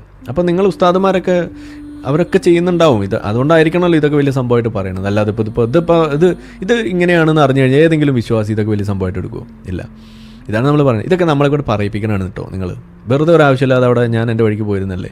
നമ്മൾ ഇത്രയും ഡീറ്റെയിൽ ഒന്നും ആ പ്രസംഗത്തിൽ ഞാൻ പറഞ്ഞിട്ടില്ല. പക്ഷേ ഇന്നിപ്പോൾ ഈ ഡീറ്റെയിൽ പറയാൻ ഒരു അവസരം ഉണ്ടാക്കിയത് ആരാ? നിങ്ങൾ തന്നെയാണ് അനുഭവിക്കുക. അപ്പോൾ ഹഫ്സ ഭാര്യ, ഹഫ്സേൻ എന്താ ചെയ്തതെന്ന് നമ്മൾ പറഞ്ഞ് ബാപ്പ വിളിക്കുന്നു എന്ന് പറഞ്ഞയച്ച് ആ തക്കം നോക്കി ആ ഗ്യാപ്പിൽ അടിമപ്പെണ്ണിനെ പൂശി. എന്നിട്ട് തിരിച്ചു വരുമ്പോൾ ഭാര്യ ആ കാഴ്ച കാണുകയാണ് അടിമപ്പെണ്ണിനെ പൂശുന്നത്. ഇത് ഒരു തവണയല്ല 2-3 തവണ നടക്കുന്നു. അങ്ങനെ പിന്നെ അവിടെ അതിനും ആയത്ത് ഇറക്കിയിട്ട് അതിനെയും അങ്ങ് സാധൂകരിക്കുന്നു. ഇതാണ് മൊമെൻ്റ്. ഇനി സൈനബിൻ്റെ കഥ നമുക്ക് വേറെ കുറേ കേട്ടിട്ടുണ്ട്. Was the middle class widow known as mother of the poor because of her commitment to charity work. She died in October 625. ഇതൊരു ഭാര്യ. പിന്നെ ഹിന്ദ് ബിന്ത് അബി ഉമയ്യ, അങ്ങനെ കുറേ ഭാര്യമാർ. അതിലത് an attractive widow with 4 young children. Hind had been rejected by her aristocratic family in Mecca because they were so hostile to Islam. Her act and practical wisdom sometimes mitigated Muhammad's cruelties. മുഹമ്മദിൻ്റെ ക്രൂവൽറ്റിയെ തടുക്കാൻ വേണ്ടിയിട്ട് മറ്റേ ഉമയ്യെ അയക്കുകയാണ്. She was a notable teacher of Islamic law and a partisan of Ali. ഇനി അടുത്തത് സൈനബ് ബിന്ത് ജഹഷ്. ഇതാണ് നമ്മളെ അടുത്ത മെയിൻ സാധനം. ഇതാണ് നമ്മളുടെ ഒളിഞ്ഞു നോട്ടം. നഗ്നത കണ്ട് കയ്യിൽ നിന്ന് പോയി സ്വന്തം വളർത്തുമകൻ്റെ ഭാര്യ അടിച്ചു മാറ്റിയ ഭാര്യ. അതാണ് ഈ ഭാര്യ. ഇവിടെ എന്താ പറഞ്ഞത്? മുഹമ്മദ് നബി മറ്റേ ജിയോ പൊളിറ്റിക്സിന് വേണ്ടിയാണ് കല്യാണം കഴിച്ചത്. അതെ, ജിയോ പൊളിറ്റിക്സ് നമുക്ക് കാണാം. An early convert Islam. Zainab was the wife of Muhammad's adopted son, വളർത്ത മകൻ Zaid bin Haris. She was also the prophet's biological cousin. When Muhammad became infatuated with Zainab, എന്താണ് ഇൻഫാച്ചുവേഷൻ എന്ന് പറഞ്ഞാൽ? Possessed with an intense but short lived passion or admiration for someone. അതായത് geopolitics അവിടെ കടന്നു വരികയാണ്. എന്ത് കണ്ടപ്പോൾ? ആ ബോർഡർ കണ്ടപ്പോഴല്ല, നഗ്നത കണ്ടപ്പോൾ. അപ്പോൾ അതായത് സൈനബ് ഉള്ള വീട്ടിൽ ഇവരുടെ കല്യാണ ശേഷം സെയ്ദിനെ അന്വേഷിച്ച് മുഹമ്മദ് നബി ഒരു ദിവസം വീട്ടിൽ പോകുന്നു. ഇതിൻ്റെയൊക്കെ വീഡിയോ ഒക്കെ നമ്മൾ പ്ലേ ചെയ്തിട്ടുള്ളതാണ് കേട്ടോ. അങ്ങനെ വീട്ടിൽ ചെല്ലുന്ന സമയത്ത് അവിടെ കാണാമല്ലോ അല്ലേ, അവിടെ ഈ സൈനബ് തുണി മാറിക്കൊണ്ടിരിക്കുകയോ കുളിച്ചിട്ട് നിൽക്കുമെന്തോ. നമ്മൾ ഈ ഹിന്ദി സിനിമയൊക്കെ ഓർക്കുക, നമ്മൾ ചില മൂവീസിലൊക്കെ കണ്ടുകാണല്ലോ. അപ്പോൾ അതെ, നായകൻ അങ്ങോട്ട് ചെല്ലുന്നു, അപ്പോൾ ഇവളവിടെ ഇങ്ങനെ തുണിയില്ലാണ്ട് നിൽക്കുന്നു. അപ്പോൾ മുഹമ്മദ് നബി അത് കാണുന്നു, കയ്യിൽ നിന്ന് കാര്യങ്ങൾ പോകുന്നു. ഉടനെ തന്നെ അള്ളാഹു എൻ്റെ ഹൃദയത്തിൽ എന്തോ സാധനം ഇട്ടു എന്ന് പറയുന്നു. സെയ്ദിനെ കൊണ്ട് വിവാഹമോചനം ചെയ്യിപ്പിക്കുന്നു. എന്നിട്ട് മുഹമ്മദ് നബി കല്യാണം കഴിക്കുന്നു. എപ്പടി ഇറക്കുക? ജിയോ പൊളിറ്റിക്സ് ഇറക്കുക. ഇതാണ് നമ്മൾ കണ്ടത്. അപ്പോൾ ഇതാണ് when Muhammad became infatuated with Zainab, Zaid was pressured into a divorce. സൈനബിനെ ഡിവോഴ്സ് ചെയ്യാൻ സെയ്ദിനെ നിർബന്ധിക്കുന്നു. To justify marrying her, Muhammad announced new revelations that an adopted son did not count as a real son. അപ്പോൾ ഈ അറബികളും അന്നത്തെ കാലം മുഹമ്മദ് അടക്കം ഈ വളർത്തു മക്കളെ വെക്കുക, അഡോപ്റ്റ് ചെയ്യുക എന്ന് പറയുന്ന ഒരു വലിയ സംഭവം കൊണ്ട് നടക്കുന്നുണ്ടായിരുന്നു. ആ സാധനത്തെ പോലെ ഹറാമാക്കി. എന്തിനു വേണ്ടിയിട്ട്? വളർത്തുമകൻ്റെ പെണ്ണിനെ കെട്ടാൻ വേണ്ടിയിട്ട്.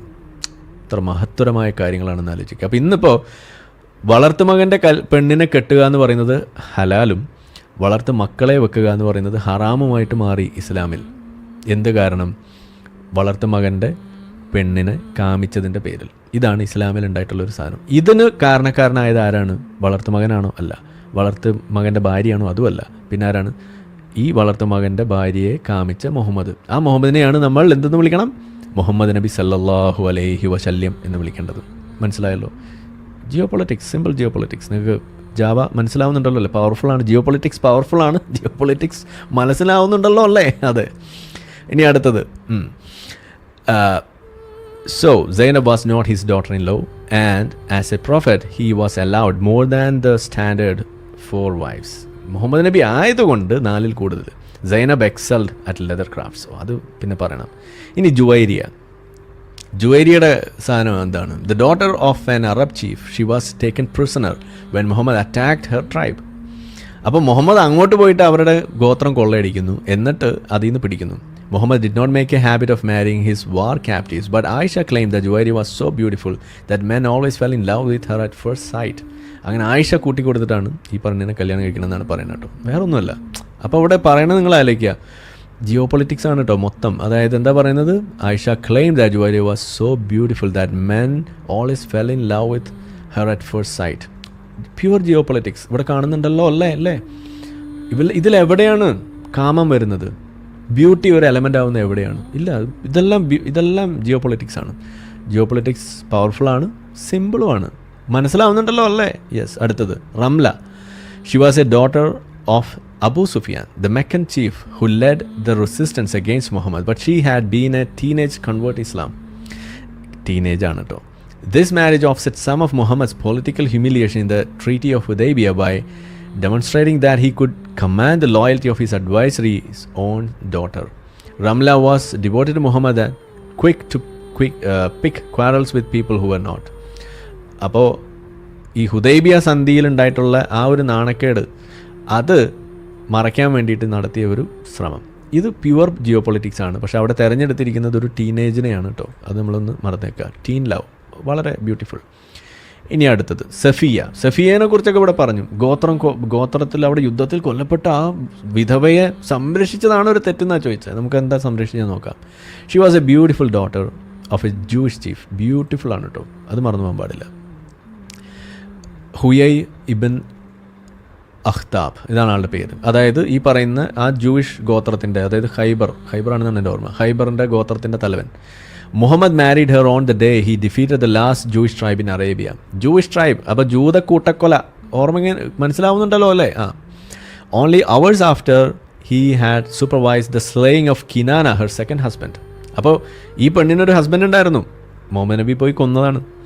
His earlier victims and included her father. ഈ കിനാനയെ കൊല്ലുന്നതിന് മുന്നേ ഫാദറിനെ കൊന്നു, ബ്രദറിനെ കൊന്നു, ഫസ്റ്റ് ഹസ്ബൻഡിനെ കൊന്നു, 3 uncles ആൻഡ് സെവറൽ കസിൻസ് എല്ലാവരെയും കൊന്നു. എല്ലാം മുഹമ്മദ് നബി തന്നെയാണ് കൊല്ലണത്. അപ്പോൾ എന്തായി? ആള് വിധവയായി, പൂർ ഗേൾ. പിന്നെ എന്ത് ചെയ്യും? സംരക്ഷിച്ചല്ലേ പറ്റൂ. This marriage was of no benefit to Safiyya's defeated tribe.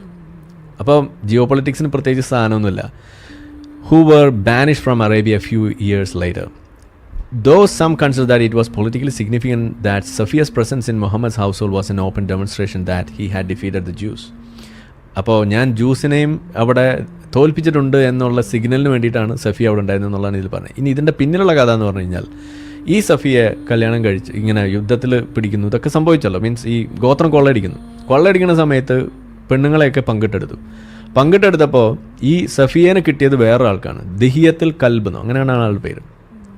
അപ്പോൾ ദിഹിയത്തുൽ കൽബിൻ്റെ കയ്യിലാണ് ഈ പെണ്ണിനെ കിട്ടിയത്.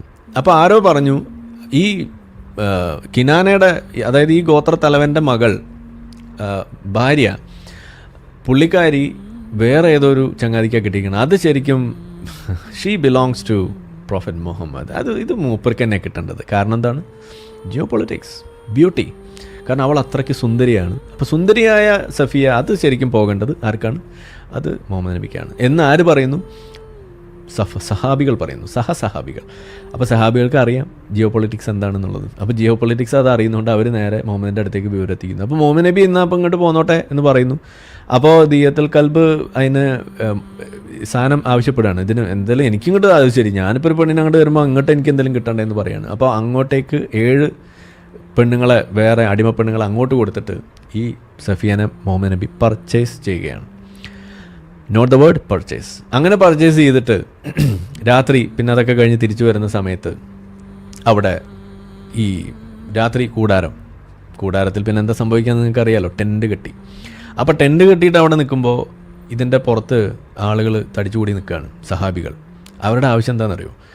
ഇത് അടിമയായിട്ടാണോ പിടിച്ചത് അതോ ഭാര്യയായിട്ടാണോ എന്ന് അറിയില്ല. കാരണം എന്താണ്? സംഗതി രണ്ടുപേരും ടെൻറ്റിനകത്താണ്. എന്തോ അവിടെ കുൽസിതങ്ങളൊക്കെ നടക്കുന്നുണ്ട്. മുഹമ്മദ് നബി ഉണ്ട്, ഈ പറയുന്ന സഫിയ ഉണ്ട്. സംരക്ഷണമാണേ ജിയോ പൊളിറ്റിക്സ്. നമ്മൾ ആലോചിക്കണം എത്ര ഭാരിച്ച പണികളാണെന്ന് ആലോചിച്ച് നോക്കിയാൽ. അപ്പോൾ അങ്ങനെ അവിടെ കാര്യമായ സംരക്ഷണം നടന്നുകൊണ്ടിരിക്കുകയാണ്. അപ്പോൾ അങ്ങനെ നടന്നുകൊണ്ടിരിക്കുമ്പോൾ പുറത്തുള്ള ആളുകളുടെ സംശയം, ഇത് അടിമയാക്കിയിട്ടുള്ള സംരക്ഷണമാണോ അത് കല്യാണം കഴിച്ചിട്ടുള്ള സംരക്ഷണമാണോ? അപ്പോൾ ഒന്ന് ആലോചിച്ച് നോക്കിയേ. കൂടെ നിൽക്കുന്ന സഹാബികൾക്ക് അറിയില്ല കല്യാണം കഴിഞ്ഞു ഇല്ലേ എന്നുള്ളത്. അപ്പോൾ ഇവർ കാത്തുക്കുന്നതിന് വേണ്ടിയിട്ടാണ്. നേരം വിളിക്കുമ്പോൾ ഈ പെണ്ണ് പുറത്തേക്ക് ഇറങ്ങുമ്പോൾ തലയിൽ തട്ടിട്ടുണ്ടോ ഇല്ലയോ നോക്കും. തട്ടിട്ടുണ്ടെങ്കിൽ അവൾ അടിമയല്ല, ഭാര്യയാണ്. ഇട്ടിട്ടില്ലെങ്കിൽ അവൾ ഭാര്യയല്ല, അടിമയാണ്. അപ്പോൾ തട്ടം എന്താണ് അവിടെ നിശ്ചയിക്കുന്നത്? അടിമയാണോ ഭാര്യയാണോ എന്ന് തീരുമാനിക്കാനുള്ള ഒരു സാധനമാണ് ഈ ഹിജാബ്. നമ്മൾ പണ്ട് പറയാറുണ്ട് അപ്പിക്കുപ്പായം.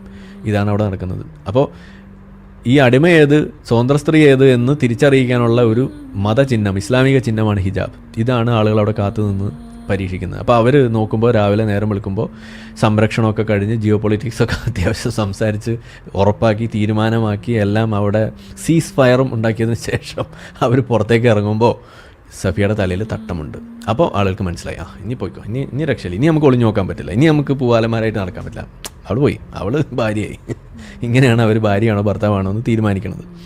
സ്വതന്ത്ര സ്ത്രീയാണോ അടിമയാണോ എന്ന് തീരുമാനിക്കുന്നത്. അപ്പോൾ ഇവിടുത്തെ ചോദ്യം, എപ്പോഴാണ് നിക്കാഹ് കഴിഞ്ഞത്? അപ്പോൾ രാവിലെ എഴുന്നേൽക്കുമ്പോൾ തലയിൽ തട്ടിട്ടുണ്ട്, ഭാര്യയാണെന്നും നാട്ടുകാർക്ക് മനസ്സിലായി. നിക്കാഹ് എപ്പോൾ കഴിഞ്ഞു? ഒരു ഭർത്താവ് മരിച്ച സ്ത്രീയാണല്ലോ ഈ പറയുന്ന ഈ സഫിയ. തലേന്നല്ലേ കൊന്നത്? വിധവ നമ്മൾ ആക്കിയത് മാനുഫാക്ചേർഡ് വിധവയാണല്ലോ. അപ്പോൾ പെട്ടെന്ന് എങ്ങനെയാണ് ഈ ഇദ്ദാ പീരീഡൊക്കെ പെട്ടെന്ന് എങ്ങനെ കഴിയും? ഒറ്റ രാത്രി കൊണ്ട് ഇദ്ദാ പീരീഡ് കഴിയും? ഇതൊക്കെ വലിയ സംസാരമായി അവിടെ. ആളുകൾ ചോദിക്കാൻ തുടങ്ങി. ആയിഷയോ ആരൊക്കെ ചോദിക്കാറുണ്ട്. അങ്ങനെ അവർ തമ്മിൽ സംസാരിക്കുമ്പോൾ അവിടെ പറയുന്നത്, നിന്നെ ഞാൻ അടിമയെ കൊടുത്ത് മോചിപ്പിച്ചാണ് ഞാൻ നിന്നെ വാങ്ങിച്ചത്.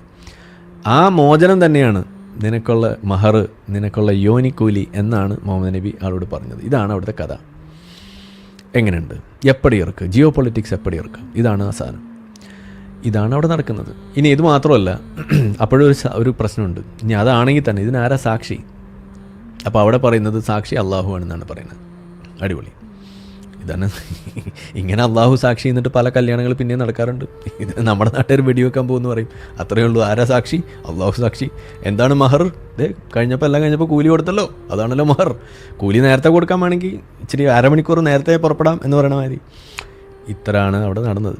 അപ്പോൾ ഇത് മുഹമ്മദ് നബി ചെയ്യുമ്പോൾ ഇത് എന്തോ വലിയ സാധനം, നമ്മൾ ചെയ്യുമ്പോൾ വല്ല കള്ളവടി വെക്കാൻ പോകണമെന്ന് പറയും. ഇതെങ്ങനെ ശരിയാവുക കോയ? ഇതാണ് നമ്മൾ ചോദിക്കണത്. ഇതാണ് അവിടെ നടന്നത്. ഇതിനെയാണ് നിങ്ങൾ വലിയ ജിയോ പൊളിറ്റിക്സ് എന്നൊക്കെ പറയുന്നത്. ഇതാണ് നിങ്ങൾ ഉദ്ദേശിച്ച ജിയോ പൊളിറ്റിക്സ് എന്നുണ്ടെങ്കിൽ ഈ ജിയോ പൊളിറ്റിക്സ് എനിക്ക് ഇഷ്ടമായിട്ടാണ്. ഇത് കൊള്ളാട്ടാ ഈ ജിയോ പൊളിറ്റിക്സ്. അതാണ് എനിക്കും പറയാനുള്ളത്. ഇതാണ് Safiya.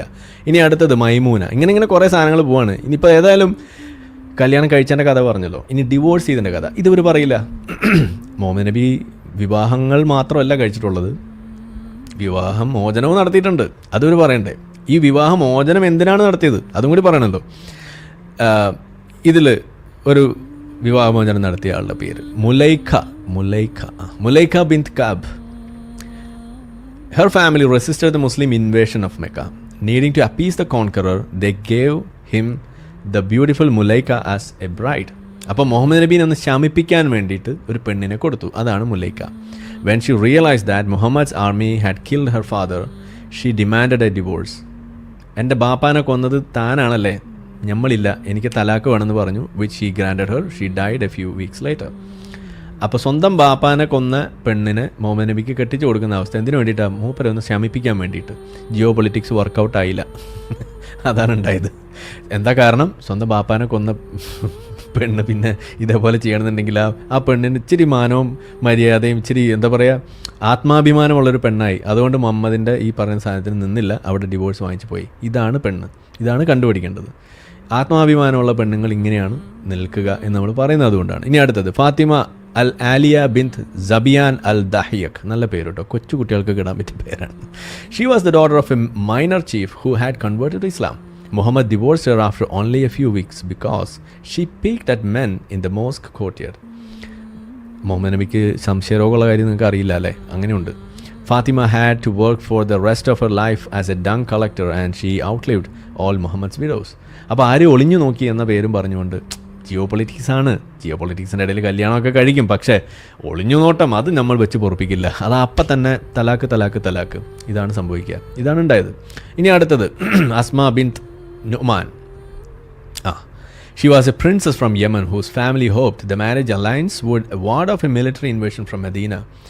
But Muhammad divorced her before consummation after Aisha tricked her into reciting the divorce formula. Asma later married a brother of Salma. അപ്പോൾ ആയിഷ കളിച്ചിട്ട് കല്യാണം അലസിപ്പിച്ചു. ആയിഷ എന്തിനായിരിക്കും ഇത് ചെയ്തത്? ആയിഷ ഇങ്ങനെ പല പണി ഒപ്പിച്ചിട്ടുണ്ട്. നമ്മൾ മറ്റേ തോട്ടത്തിൽ ഷൗത്തിലെ തോട്ടത്തിൽ പോയിട്ട് ഇതേപോലെ കളി തരുമോ കരളെ എന്ന് മുഹമ്മദ് നബി പോയി ചോദിക്കുന്ന ഒരു കഥ വേറെ ഉണ്ട്, അത് നിങ്ങൾ കേട്ട് കാണും. അതിനകത്തും ഈ പറയുന്ന സാധനം ഇതേപോലെ പേരുകളിൽ വേറെ പല കഥകളും ഇറങ്ങിയിട്ടുണ്ട്. ഒരുപാട് പെണ്ണുങ്ങളടുത്ത് പോയിട്ട് കളി ചോദിച്ചിട്ടുണ്ട് മുഹമ്മദ് നബി. എല്ലാത്തിൻ്റെയും ഇതൊക്കെ വായിച്ചാൽ കിട്ടും. ഈ ഇബ്നു സഅദിൻ്റെ ആ സാധനം എടുത്ത് വായിച്ചു കഴിഞ്ഞാൽ അതിനകത്ത് കിട്ടും നിങ്ങൾക്ക്. ഇനി അമ്ര ബിന്ത് യസീദ്. ഇതാണ് ഏറ്റവും വലിയ തമാശ. നമ്മളെ മറ്റേ ചങ്ങായി എന്താ പറഞ്ഞത്? മാനവികത, സംരക്ഷണം, ജിയോ പൊളിറ്റിക്സ്. ഇതേ ഈ പെണ്ണിന് അമ്ര ബിന്ത് യസീദിനെ എന്തിനാണ് ഡിവോഴ്സ് ചെയ്തത്? She was a Bedouin of no political importance. ഒരു ജിയോ പൊളിറ്റിക്സ് അവിടെ വർക്കൗട്ട് ആവില്ല. Muhammad divorce her before consummation when he saw she had symptoms of leprosy. അപ്പോൾ മുഹമ്മദ് നബി ഒരു നബിയല്ലേ? കയ്യിൽ കരിഞ്ചീരകം ഉണ്ടല്ലോ, പോരാത്തതിന് ഒട്ടകമൂത്രമുണ്ട്. അത് വെച്ച് മാറാത്ത അസുഖമൊന്നും ഇല്ല എന്നാണല്ലോ പഠിപ്പിക്കുന്നത്. ഈത്തപ്പഴം ഉണ്ടല്ലോ. എന്നിട്ടും ലെപ്രസി കണ്ടിട്ട് കല്യാണം കഴിച്ചു ഒക്കെ കഴിഞ്ഞു, പക്ഷേ തുണി ഊരിയപ്പോൾ ലേശം പാട് കണ്ടു, അപ്പം തന്നെ ഡിവോഴ്സ് ചെയ്തു എന്നാണ് പറയുന്നത്. വെള്ളപ്പാണ്ട് കണ്ടു ഡിവോഴ്സ് ചെയ്യുന്നതാണ് പറയുക. ഇതാണ് കഥ. എപ്പടി ഇருக்கு ജിയോ പൊളിറ്റിക്സ് ഇന്ത മാതിരി ഇருக்கு. ഇതാണ് കഥ. അപ്പോൾ ജിയോ പൊളിറ്റിക്സിന് വേണ്ടിയിട്ട് ചില കല്യാണങ്ങളൊക്കെ കഴിച്ചു എന്നൊക്കെ പറഞ്ഞു വെക്കുമ്പോൾ ആളുകളെ സംരക്ഷിക്കാം. നമ്മളിപ്പോൾ ആരെ സംരക്ഷിക്കേണ്ടി വരുന്നത്? രണ്ട് കാലിൽ നിന്ന് നടന്ന് സ്വന്തം പണിയൊക്കെ എടുത്ത് ജീവിക്കാൻ കഴിയുന്ന ഒരാളെയാണോ സംരക്ഷിക്കേണ്ടത്? അതോ എന്തെങ്കിലും അസുഖമുള്ള ഒരാളെയാണോ സംരക്ഷിക്കേണ്ടത്? സംരക്ഷിക്കേണ്ടത് അസുഖമുള്ള ആളെയല്ലേ. ലെപ്രസി ആണെങ്കിലും നമ്മൾ സംരക്ഷിക്കേണ്ടത്, നമ്മൾ സംരക്ഷിക്കാറില്ലേ? അങ്ങനെയാണെന്നുണ്ടെങ്കിൽ നമ്മൾ ഇവിടെ മദർ തെരേസയൊക്കെ നമ്മളിവിടെ പുകഴ്ത്തുന്നത് നിങ്ങൾ കണ്ടില്ല. പുള്ളിക്കാരി എന്തോ വേറെ ചെയ്തു എന്നൊക്കെ പറയുന്നുണ്ടെങ്കിൽ പോലും പറയണ എന്താണ്? കുഷ്ഠരോഗികളെ ശുശ്രൂഷിച്ചിരുന്ന ആളാണ് മദർ തെരേസ എന്നല്ല ഇവിടെ പറയാറ്. കുഷ്ഠരോഗികളെ ശുശ്രൂഷിച്ച മുഹമ്മദ് നബി എന്ന് പറയാനുള്ള ഒരു അവസരം നിങ്ങൾ വെറുതെ കളഞ്ഞില്ലേ എൻ്റെ പൊന്നുസ്താദുമാരെ? മോശം എന്ന് പറഞ്ഞാൽ മോശം. ഇതിൽ പരം ഒരു മോശം വേറെ വല്ലതും ഉണ്ടോ? ലജ്ജ. ഇനി അടുത്തത് വെപ്പാട്ടികളുടെ ലിസ്റ്റ്. അപ്പോൾ വെള്ളപ്പാണ്ട് കണ്ട് ആദ്യരാത്രിയിൽ മൊഴി ചൊല്ലിയതാണ് ഒരെണ്ണം. ജിയോ പൊളിറ്റിക്സേ പൊളിഞ്ഞുപോയി ആദ്യരാത്രിയിൽ. സാറില്ല, പോട്ടെ, സംഭവിക്കാമല്ലോ. ഏത് പ്രവാചകനും ചില അമളിയൊക്കെ പറ്റും. ഇനി ഇങ്ങനെ വെപ്പാട്ടികളുടെ ഇത് വരികയാണെന്നുണ്ടെങ്കിൽ അതിനകത്ത് റൈഹാന ബിന്ത് സെയ്ദ് ബിൻ അമ്ര. കോഴികളാകുമ്പോൾ ചിലപ്പോൾ അങ്ങനെയൊക്കെ ഉണ്ടാവുന്നേ. സെക്ഷുവൽ സ്ലേവറി, ഇതാണ് അതിനകത്ത് കാണുന്നത്. അടിമ ഭോഗം എന്ന് നിങ്ങൾ കേൾക്കുക, മലയാളത്തിൽ പറഞ്ഞാൽ. ഇതാണ് കാരണം. കോൺക്യുബൈനായിട്ട് വെച്ചു. ഇതാണ് കഥ. അടുത്ത ആളുടെ മാരിയത്ത് ബിന്ത് കിബിത്തിയ, നമ്മൾ മാരിയത്തിൽ കിബിത്തിയ നമ്മൾ പറയാറുള്ള ആൾ. ഇത് എന്താണ്? She was one of the several slaves from the governor of Egypt send as a present to Muhammad. He kept her as a concubine despite the objections of his official wives. ഭാര്യമാരുടെ എതിർപ്പ് പോലും അവഗണിച്ചുകൊണ്ട് അവളെ വെപ്പാട്ടിയായിട്ട് വെച്ചു. Who feared her beauty. Maria bore Muhammad a son Ibrahim. Muhammad നബിക്കുണ്ടായ ഒരു ആൺകുഞ്ഞ് ഇബ്രാഹിം ഉണ്ടായിരിക്കുന്നത് ഈ അടിമപ്പെണ്ണിലാണ്. കല്യാണം കഴിച്ചിട്ടില്ല, അടിമപ്പെണ്ണാണ്. ഹഫ്സയുടെ കട്ടിലിൽ ഹഫ്സയെ പറ്റിച്ച് പുറത്തു വിട്ട് പൂശിയുണ്ടായ കുട്ടിയാണ് ഇബ്രാഹിം. ഇതാണ് കഥ. അപ്പോൾ ഞാൻ ഇനി കൂടുതൽ ഇതിലേക്ക് പോകുന്നില്ല. അപ്പോൾ ഇതിൽ ഈ ഒരു സാധനം കൂടി പറഞ്ഞ് ഞാൻ അവസാനിപ്പിക്കുകയാണ്. പല കാര്യങ്ങളും ഈ മാരിയത്തിൽ കിബിത്തിയുടെ ഒരു ഒറ്റ ഇൻസിഡൻറ്റിൽ നമുക്ക് കിട്ടും. ഒന്ന്, ഇവിടെ എന്താ പറഞ്ഞത്? മുഹമ്മദ് നബി കല്യാണം കഴിച്ചത് മുഴുവൻ ജിയോ പൊളിറ്റിക്സിന് വേണ്ടിയിട്ടാണ്, മുട്ടിയതാണ്. ജിയോ പൊളിറ്റിക്സ് അങ്ങോട്ട് സീസ് ഫയറിന് വേണ്ടി മുട്ടുകയായിരുന്നെന്നാണ് പറയുക. അങ്ങനെ കല്യാണം കഴിച്ച് കൂട്ടിയതാണ്, അല്ലാതെ ബ്യൂട്ടിയൊന്നും അതിനകത്ത് വന്നിട്ടില്ല എന്നുള്ളതാണ്. ഇവിടെ ഈ ഈജിപ്തിലെ ഈ മുക്കൈക്കിസ് രാജാവിന് കത്തെഴുതുകയാണ്. ദേ, നമ്മുടെ കുതിരപ്പട്ടാളും പടയാളിയും ഒട്ടകമൊക്കെ അങ്ങോട്ട് പുറപ്പെട്ടിട്ടുണ്ട്, നിങ്ങൾ ഇസ്ലാമിലേക്ക് വരിക, ഇല്ല എന്നുണ്ടെങ്കിൽ നിങ്ങൾ യുദ്ധത്തിന് തയ്യാറെടുത്തോളൂ എന്ന് പറഞ്ഞിട്ട് കത്തെഴുതുന്നു. ആ ഒരു ദൂതനെ പറഞ്ഞയക്കുന്നു. അങ്ങനെ പറഞ്ഞയച്ച് ഒരു സാധനം അവിടെ എത്തിക്കുന്നു. അങ്ങനെ എത്തിച്ചു കഴിയുമ്പോൾ മുക്കൈക്കിസ് രാജാവ് നോക്കുകയാണ്, ഇത് ആരപ്പോൾ കത്തയച്ചിരിക്കുന്നത്? കാണുന്നില്ലല്ലോ. നിരക്ഷരനാണെന്ന് പറഞ്ഞ് പിന്നെ കത്തൊക്കെ എങ്ങനെ അയച്ചത്? അതെ, താഴുണ്ട്. ഓ, ഇത് നമ്മുടെ മുഹമ്മദാണ്, ഇവനുള്ള പണി നമ്മുടെ കയ്യിലുണ്ട്. ഇതത്ര വലിയ വിഷയമൊന്നുമില്ല. മോനെ, ഇതാ മന്ത്രി, നമ്മളെ അടിമ മന്ത്രി, നീ നമ്മളെ മറ്റേ ഇതിൽ നിന്ന് ഒരു 4 അടിമപ്പെണ്ണുങ്ങൾ ഇങ്ങോട്ട് പിടി, പിന്നെ കുറച്ച് സ്വർണവും പിന്നെ കുറച്ച് വെള്ളിയൊക്കെ ഉണ്ട് എടുത്തോ, ഇപ്പം ശരിയായി തരാം. മുഹമ്മദിൻ്റെ ആ പൂതി നമുക്ക് ഇപ്പം അങ്ങോട്ട് ശരിയാക്കാം എന്ന് പറയുകയാണ്. മുക്കൈക്കിസ് രാജാവിനെ ആളെ പിടികിട്ടി. മുഹമ്മദാണെന്നുള്ള ആ സാധനം കണ്ടപ്പോൾ പുള്ളിക്ക് കാര്യം എളുപ്പമാണെന്ന് മനസ്സിലായി. ഇതിപ്പോൾ കലിമൊന്നും ചെല്ലേണ്ടി വരില്ല എന്ന് പുള്ളിക്ക് അപ്പം തന്നെ പിടികിട്ടി. പുള്ളി എന്താ ചെയ്തത്?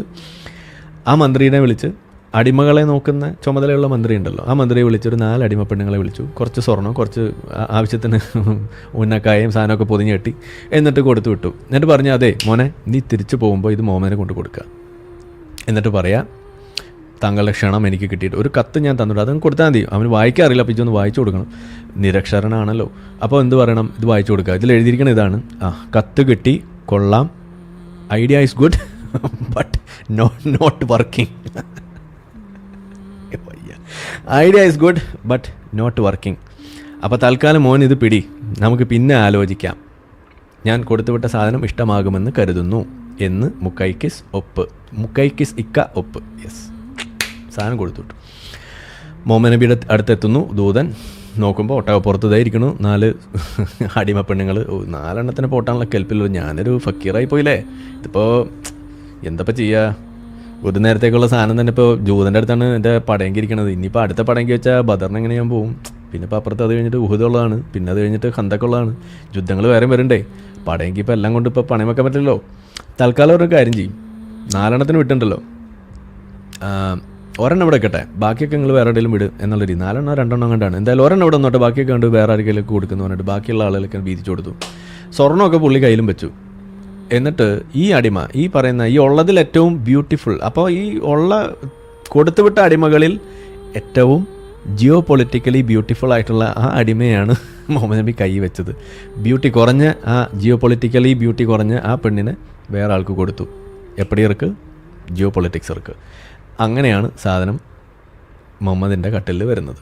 അങ്ങനെ ഇനി നിങ്ങൾ ആലോചിക്കാം, മുക്കൈക്കിസ് രാജാവിന് കത്തയച്ച എന്തിനാ? ഇസ്ലാമിലേക്ക് ക്ഷണിക്കാൻ വേണ്ടിയിട്ട്. മൂപ്പർ ഇസ്ലാം സ്വീകരിച്ചോ? ഇല്ല. പകരം എന്താ ചെയ്തത്? അടിമപ്പെണ്ണിനെ കൊടുത്തു വിട്ടു. അപ്പോൾ മുഹമ്മദ് എന്താ ചെയ്യേണ്ടത്? അടിമപ്പെണ്ണിനെ കൊടുത്തു വിട്ട് നീ എന്താ മനുഷ്യനെ മക്കാറാക്കുക? ഇജെന്താ എന്നെക്കുറിച്ച് വിചാരിച്ചത് എന്ന് ചോദിച്ച് തിരിച്ച് കത്തയക്കുകയല്ലല്ലോ വേണ്ടത്. ഇപ്പം അടുത്ത ദിവസം തന്നെ മറ്റേ F-16 അയച്ച് നേരെ ബോംബിട്ട് ടപ്പയെന്ന് നമ്മൾ അങ്ങോട്ട് തീർക്കല്ലേ വേണ്ടത്. ഇജെന്താ ആളക്കളിയൊക്കെയാണോ? ഞാനൊന്നുമില്ലെങ്കിൽ ഞാനെന്താ സ്ത്രീലമ്പടനാണെന്ന് വിചാരിച്ചോ? ഞാൻ പ്യൂർലി ജിയോ പൊളിറ്റിക്കലാണ് സാ. ഞാൻ നിങ്ങൾ വിചാരിക്കുന്ന കാര്യമൊന്നുമല്ല. എനിക്ക് ഓൺലി ജിയോ പൊളിറ്റിക്കൽ, വേറെ ഒരു ലക്ഷ്യം എനിക്കില്ല. നിങ്ങൾ എന്തെന്നെ കുറിച്ച് വിചാരിച്ചത്? എന്നെ ഇങ്ങനെയാണ് നിങ്ങൾ എന്നെ വിലയിരുത്തണമെന്ന് ചോദിച്ചാൽ അപ്പം തന്നെ പൂശണ്ടേ സാധനങ്ങൾ. പക്ഷെ പൂശി മാറി വേറെ സ്ഥലത്താണ് പൂശിയെന്ന് മാത്രം. അതാണ് ഇപ്പോൾ ഉണ്ടായത്. മുഹമ്മദ് നബി എന്താ ചെയ്തത്? മുഹമ്മദ് നബി എന്നാൽ ഇതെങ്കിൽ ഇതെന്ന് പറഞ്ഞാൽ അത് വെച്ച് അവിടെ പൂശൽ തുടങ്ങി. ഇതാണ് ഉണ്ടായത്. മുഹമ്മദ് നബി ഹിദായത്തിന് വേണ്ടി നിന്ന് ജനങ്ങൾക്ക് സന്മാർഗം കൊടുക്കാൻ വേണ്ടിയിട്ട് അള്ളാഹുവിൻ്റെ സന്ദേശം ഇങ്ങനെ നാട്ടിൽ കത്തെഴുതി പാട്ടാക്കാൻ വേണ്ടി, നാട്ടിലെങ്ങും പാട്ടാക്കാൻ വേണ്ടി വന്ന ആൾ പെണ്ണുങ്ങളെ കിട്ടുമ്പോൾ പാട്ടൊക്കെ തൽക്കാലം ഓഫാക്കി വെച്ച് പോണ കാഴ്ചയല്ലേ നമ്മൾ കണ്ടത്. ഇതാണ് ഇവിടെ നടന്നത്. ഇതിനെയാണ് നമ്മളിവിടെ വലിയ ജിയോ പൊളിറ്റിക്സ് എന്ന് വിളിക്കുന്നത്. ഇതാണ് നിങ്ങൾ ജിയോ പൊളിറ്റിക്സ് എന്നുണ്ടെങ്കിലേ ഈ ജിയോ പൊളിറ്റിക്സ് കൊള്ളാട്ടാ, എനിക്ക് ഇഷ്ടപ്പെട്ടു കേട്ടാ, ഉള്ള കാര്യം പറയാം. ഇതാണ് എനിക്കും പറയാനുള്ളത്. ഇതല്ലേ ഞാനും പറഞ്ഞുള്ളൂ.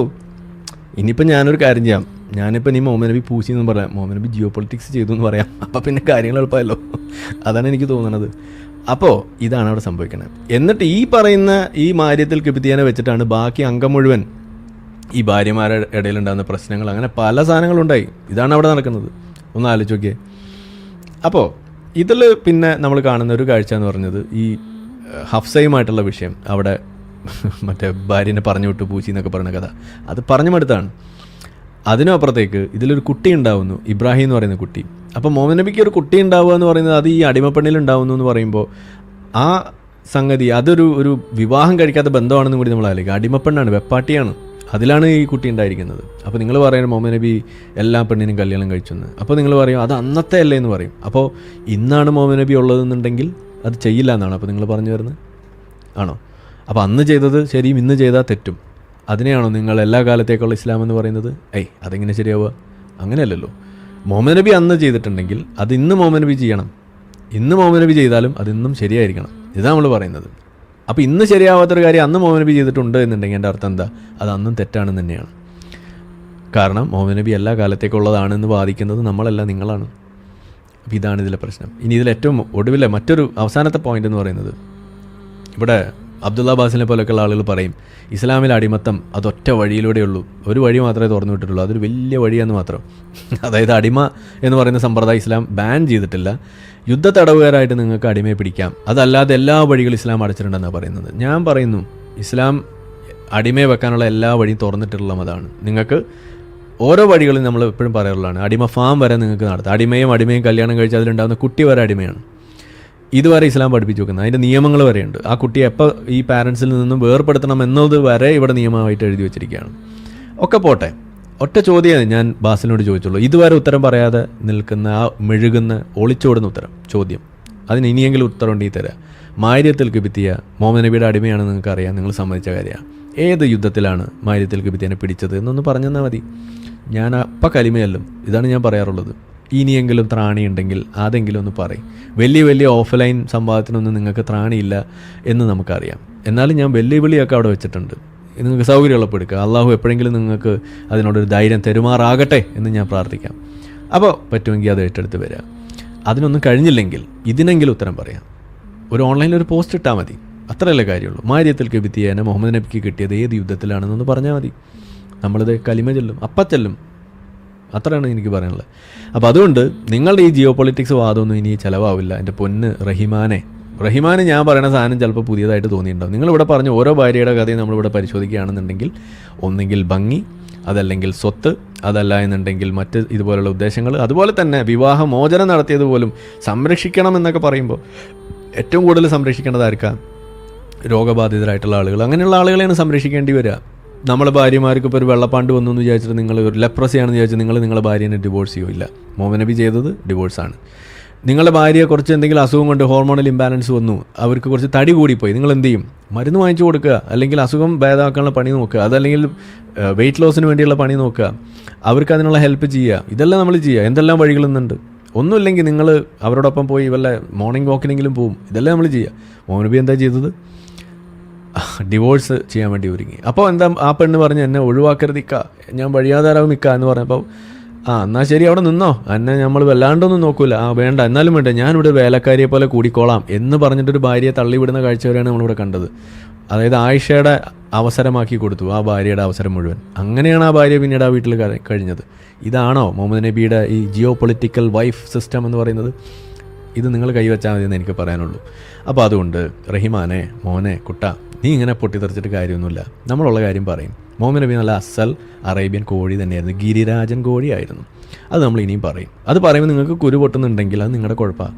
നിങ്ങൾ ഇസ്ലാം പഠിക്കൂ. നിങ്ങൾ എന്നോട് ചരിത്രം പഠിക്കാൻ പറഞ്ഞു, ഞാൻ ചരിത്രം പഠിച്ചപ്പോൾ കണ്ട കാര്യമാണ് ഈ പറഞ്ഞത് മുഴുവൻ. ഇതിലേതാ തെറ്റെന്ന് നിങ്ങൾ പറയാം. ഇതിലേതാണ് തെറ്റെന്ന് നിങ്ങൾ ചൂണ്ടിക്കാണിക്കുക. ഞാൻ തിരുത്താം. ഞാൻ നുണയാണ് പറയുന്നതെന്നുണ്ടെങ്കിൽ ഞാൻ തിരുത്താം. പക്ഷെ നിങ്ങൾ പറയണം. വെറുതെ കാട് കയറി ഇങ്ങനെ കാടടച്ച് വെടിവെച്ചിട്ട് കാര്യമൊന്നുമില്ല. ഉള്ള കാര്യം പറയും. ഇതിലേതാ തെറ്റ്, ഏതാ ശരി? ആയിഷ 9-ാം വയസ്സിൽ അല്ല പൂശിയത്, 10-ാം വയസ്സിലാണ്. തെളിവെടുക്കുക. അല്ലെങ്കിൽ ഇങ്ങനെ ഉണ്ടായിട്ടില്ല, വെള്ളപ്പാണ്ട് കണ്ടിട്ട് ഡിവോഴ്സ് ചെയ്തിട്ടില്ല, മറ്റേ ഖദീജ ഇങ്ങനെ പ്രപ്പോസ് ചെയ്ത്. ഖദീജയുടെ പ്രപ്പോസൽ വേറൊരു തമാശ. ഇസ്ലാമിലെ നിയമം എന്താണ്? ഒരു പെണ്ണ് സ്വന്തം കല്യാണമോ അല്ലെങ്കിൽ വേറൊരു പെണ്ണിൻ്റെ കല്യാണമോ അവിടെ ഫിക്സ് ചെയ്യുന്നൊരു പണി ചെയ്യുന്നുണ്ടെങ്കിൽ ആ പെണ്ണ് ഒരു വേശ്യയാണെന്നാണ് ഇസ്ലാം പഠിപ്പിക്കുന്നത്. അങ്ങനെയാണെന്നുണ്ടെങ്കിൽ മുഹമ്മദ് നബിയുടെ ആദ്യ ഭാര്യ ഒരു വേശ്യയാണെന്നല്ലേ പറയേണ്ടി വരിക? കാരണം ഇസ്ലാമിലെ നിയമം അനുസരിച്ച് അതാണ് ഇസ്ലാം പഠിപ്പിക്കുന്നത്. മുഹമ്മദ് നബി തന്നെ പറഞ്ഞു വെച്ചിരിക്കുന്നത്, ഒരു പെണ്ണ് സ്വന്തം കല്യാണമോ വേറൊരു പെണ്ണിൻ്റെ കല്യാണമോ നിശ്ചയിക്കുന്ന ഒരു പെണ്ണുണ്ടെങ്കിൽ ഷീസ് ആൻ അഡൾട്രസ്. ഇതാണ് ഹദീസിൽ കാണുക. അപ്പോൾ മുഹമ്മദ് നബിയുടെ ആദ്യ ഭാര്യ പ്രപ്പോസ് ചെയ്തതല്ലേ, സ്വയമല്ലേ കല്യാണം കണ്ടെത്തിയത്? അപ്പോൾ അത് ഒരു വേശ്യ ചെയ്യുന്ന പണിയായിട്ടല്ലേ മുഹമ്മദ് നബി പഠിപ്പിക്കുന്നത്? അപ്പോൾ സ്വന്തം കല്യാണം നടത്തി സ്വന്തം ആദ്യ ഭാര്യയെ പോലും ഒരു വേശ്യയായിട്ട് ട്രാൻസ്ഫോം ചെയ്യുന്ന നിയമങ്ങൾ വരെ ഇറക്കിയിട്ടുള്ള ഒരു സംവിധാനമാണ് ഇസ്ലാം എന്ന് പറയുന്നത്. മുഹമ്മദ് നബി ആരെയും രക്ഷിക്കാൻ വേണ്ടി ഒരു കല്യാണം നടത്തിയിട്ടില്ല. ഇനി പോട്ടെ, ഇനിയിപ്പോൾ രക്ഷിക്കാൻ വേണ്ടി നമ്മൾ എന്തോരം ആളുകളിവിടെ ഈ വിമൻസ് ഹോം ഒക്കെ നടത്തുന്നു, രക്ഷിക്കാൻ വേണ്ടി തന്നെയാണ് നടത്തുന്നത്. അങ്ങനെ എന്തെല്ലാം വഴികളുണ്ട്. പെണ്ണുങ്ങളെ രക്ഷിക്കണമെന്നുണ്ടെങ്കിൽ അത് കല്യാണം കഴിച്ച് മാത്രമേ രക്ഷിക്കാൻ പറ്റുള്ളൂ. കുട്ടികൾ, ഇപ്പോൾ ആയിഷയെ നിങ്ങൾ രക്ഷിക്കാൻ വേണ്ടിയിട്ടാണ് 6ാം വയസ്സിൽ കെട്ടിയത്. ഇവിടെ എന്തെല്ലാം വഴിയിൽ കുട്ടികളെ ആളുകൾ ഇവിടെ രക്ഷിക്കുന്നു. അത് ചെയ്യാൻ പറ്റില്ലേ? നിങ്ങൾക്ക് കല്യാണം കഴിച്ച് മാത്രമേ രക്ഷിക്കാൻ പറ്റുള്ളൂ. അതെന്താ പ്രശ്നം? എനിക്ക് മനസ്സിലാവുന്നത്. ഇതാണോ നിങ്ങളുടെ ജിയോ പൊളിറ്റിക്സ്? ആ ജിയോ പൊളിറ്റിക്സ് നമുക്ക് മനസ്സിലാവില്ല കേട്ടോ. അത് നിങ്ങൾ കൈ തന്നെ വെച്ചാൽ മതി. അപ്പോൾ അതുകൊണ്ട് തൽക്കാലം ഇത്രയും പറഞ്ഞിട്ട് നിങ്ങളുടെ ഈ ഉടായ്പ ജിയോ പൊളിറ്റിക്സും ഈ മുഹമ്മദ് നബിയുടെ ഈ സാധനം കാണുമ്പോൾ നിങ്ങളുടെ ഉള്ള ഈ കരച്ചിലൊക്കെ ഒന്ന് തൽക്കാലം ഒന്ന് അടക്കി വെച്ചിട്ട് നമുക്ക് യഥാർത്ഥത്തിൽ ചെയ്യേണ്ട കാര്യങ്ങൾ, പറയേണ്ട കാര്യങ്ങളും തുടർന്ന് നമ്മൾ പറയുമ്പോൾ നിങ്ങൾക്ക് അതിനകത്ത് തിരുത്താനുള്ള വല്ല കാര്യമുണ്ട് അതൊക്കെ ചെയ്ത് മുന്നോട്ട് പോവുക. വെറുതെ കടന്ന് നിങ്ങൾ കുരു പൊട്ടിയിട്ട് കാര്യമൊന്നുമില്ല. നമ്മൾ പറയും, ഇനിയും പറയും, ഒരു രക്ഷയുണ്ടാവില്ല. നിങ്ങൾക്ക് താങ്ങാതിരിക്കുക, ഒഫൻഡഡ് ആവാതിരിക്കുക, അതൊക്കെ വേറെ വിഷയം. ഫ്രീ സ്പീച്ചിൻ്റെ ഭാഗമായിട്ട് നമ്മളിത് പറയും. നമ്മൾ പറയുന്നതിൽ നുണയാണോ തെറ്റാണോ പറയാൻ പാടില്ലാത്തതാണോ മതത്തിലില്ലാത്തതാണോ നിങ്ങളത് ചൂണ്ടിക്കാണിക്കും. അതാത് വേണ്ടത്. അല്ലാതെ നമ്മൾ വെറുതെ പറഞ്ഞത് മുഴുവൻ തെറ്റാണെന്നൊന്നും പറഞ്ഞു നടന്നാലോ അല്ലെങ്കിൽ പോലീസിനെ കൊണ്ട് പിടിപ്പിക്കുമെന്ന് പറഞ്ഞാലോ ഒന്നും നടക്കാൻ പോകുന്നില്ല. കാരണം നമ്മൾ പറയുന്നത് എല്ലാ മതത്തിലുള്ള തെളിവുള്ളതാണ്. ഈ തെളിവും കൊണ്ട് ഞാൻ പോകും, നിങ്ങൾ തന്നെയാണ് കൂടുതൽ നാറുക. സോ ഓൾറെഡി നിങ്ങൾ കൊണ്ടുപോയത് 3-4 കേസ് അവിടെ ഉണ്ട്, അത് തന്നെ തീർന്നിട്ടില്ല. ഇനി അത് കഴിഞ്ഞിട്ട് വേണേൽ അടുത്ത് നമുക്ക് പോവാം. തൽക്കാലം 3 ഉണ്ടല്ലോ. അപ്പോൾ അതുകൊണ്ട് തൽക്കാലം നിങ്ങൾ ഇത് ബാക്കി നിങ്ങൾ പഠി എന്നാണ് എനിക്ക് പറയാനുള്ളത്. അപ്പോൾ തൽക്കാലം ഇവിടെ നിർത്തുന്നു. നമ്മളെ വീഡിയോ കണ്ടുകൊണ്ടിരിക്കുന്ന ആളുകൾ ചാനൽ സബ്സ്ക്രൈബ് ചെയ്തിട്ടില്ല എന്നുണ്ടെങ്കിൽ അത് ചെയ്ത് നമ്മളെ സപ്പോർട്ട് ചെയ്യുക. മറ്റു രീതിയിൽ സപ്പോർട്ട് ചെയ്യാൻ ആഗ്രഹിക്കുന്ന ആളുകൾക്ക് അതിൻ്റെ ഡീറ്റെയിൽസ് ഡിസ്ക്രിപ്ഷനിലുണ്ട്. നിങ്ങളുടെ ഓരോ ലൈക്കും ഷെയറും അതുപോലെ കമൻ്റ് ഇടുന്നതും ഈ വീഡിയോ അതിൻ്റെ താഴെ വരുന്ന കമൻറ്റുകൾക്ക് നിങ്ങൾ പ്രതികരിക്കുന്നതെല്ലാം തന്നെ വീഡിയോയുടെ റീച്ച് കൂടുന്നതിന് വലിയ തോതിൽ ഉപകാരപ്പെടുന്ന സംഗതിയാണ്. അപ്പോൾ അതുകൊണ്ട് അതിൽ നിങ്ങൾ ഏർപ്പെടണം എന്നും കൂടി ഞാൻ അഭ്യർത്ഥിക്കുകയാണ്. മറ്റുള്ള രീതിയിലുള്ള സപ്പോർട്ട് തുടർന്നും നിങ്ങളുടെ ഭാഗത്തുനിന്നുണ്ടാവും എന്ന് പ്രതീക്ഷിക്കുന്നു.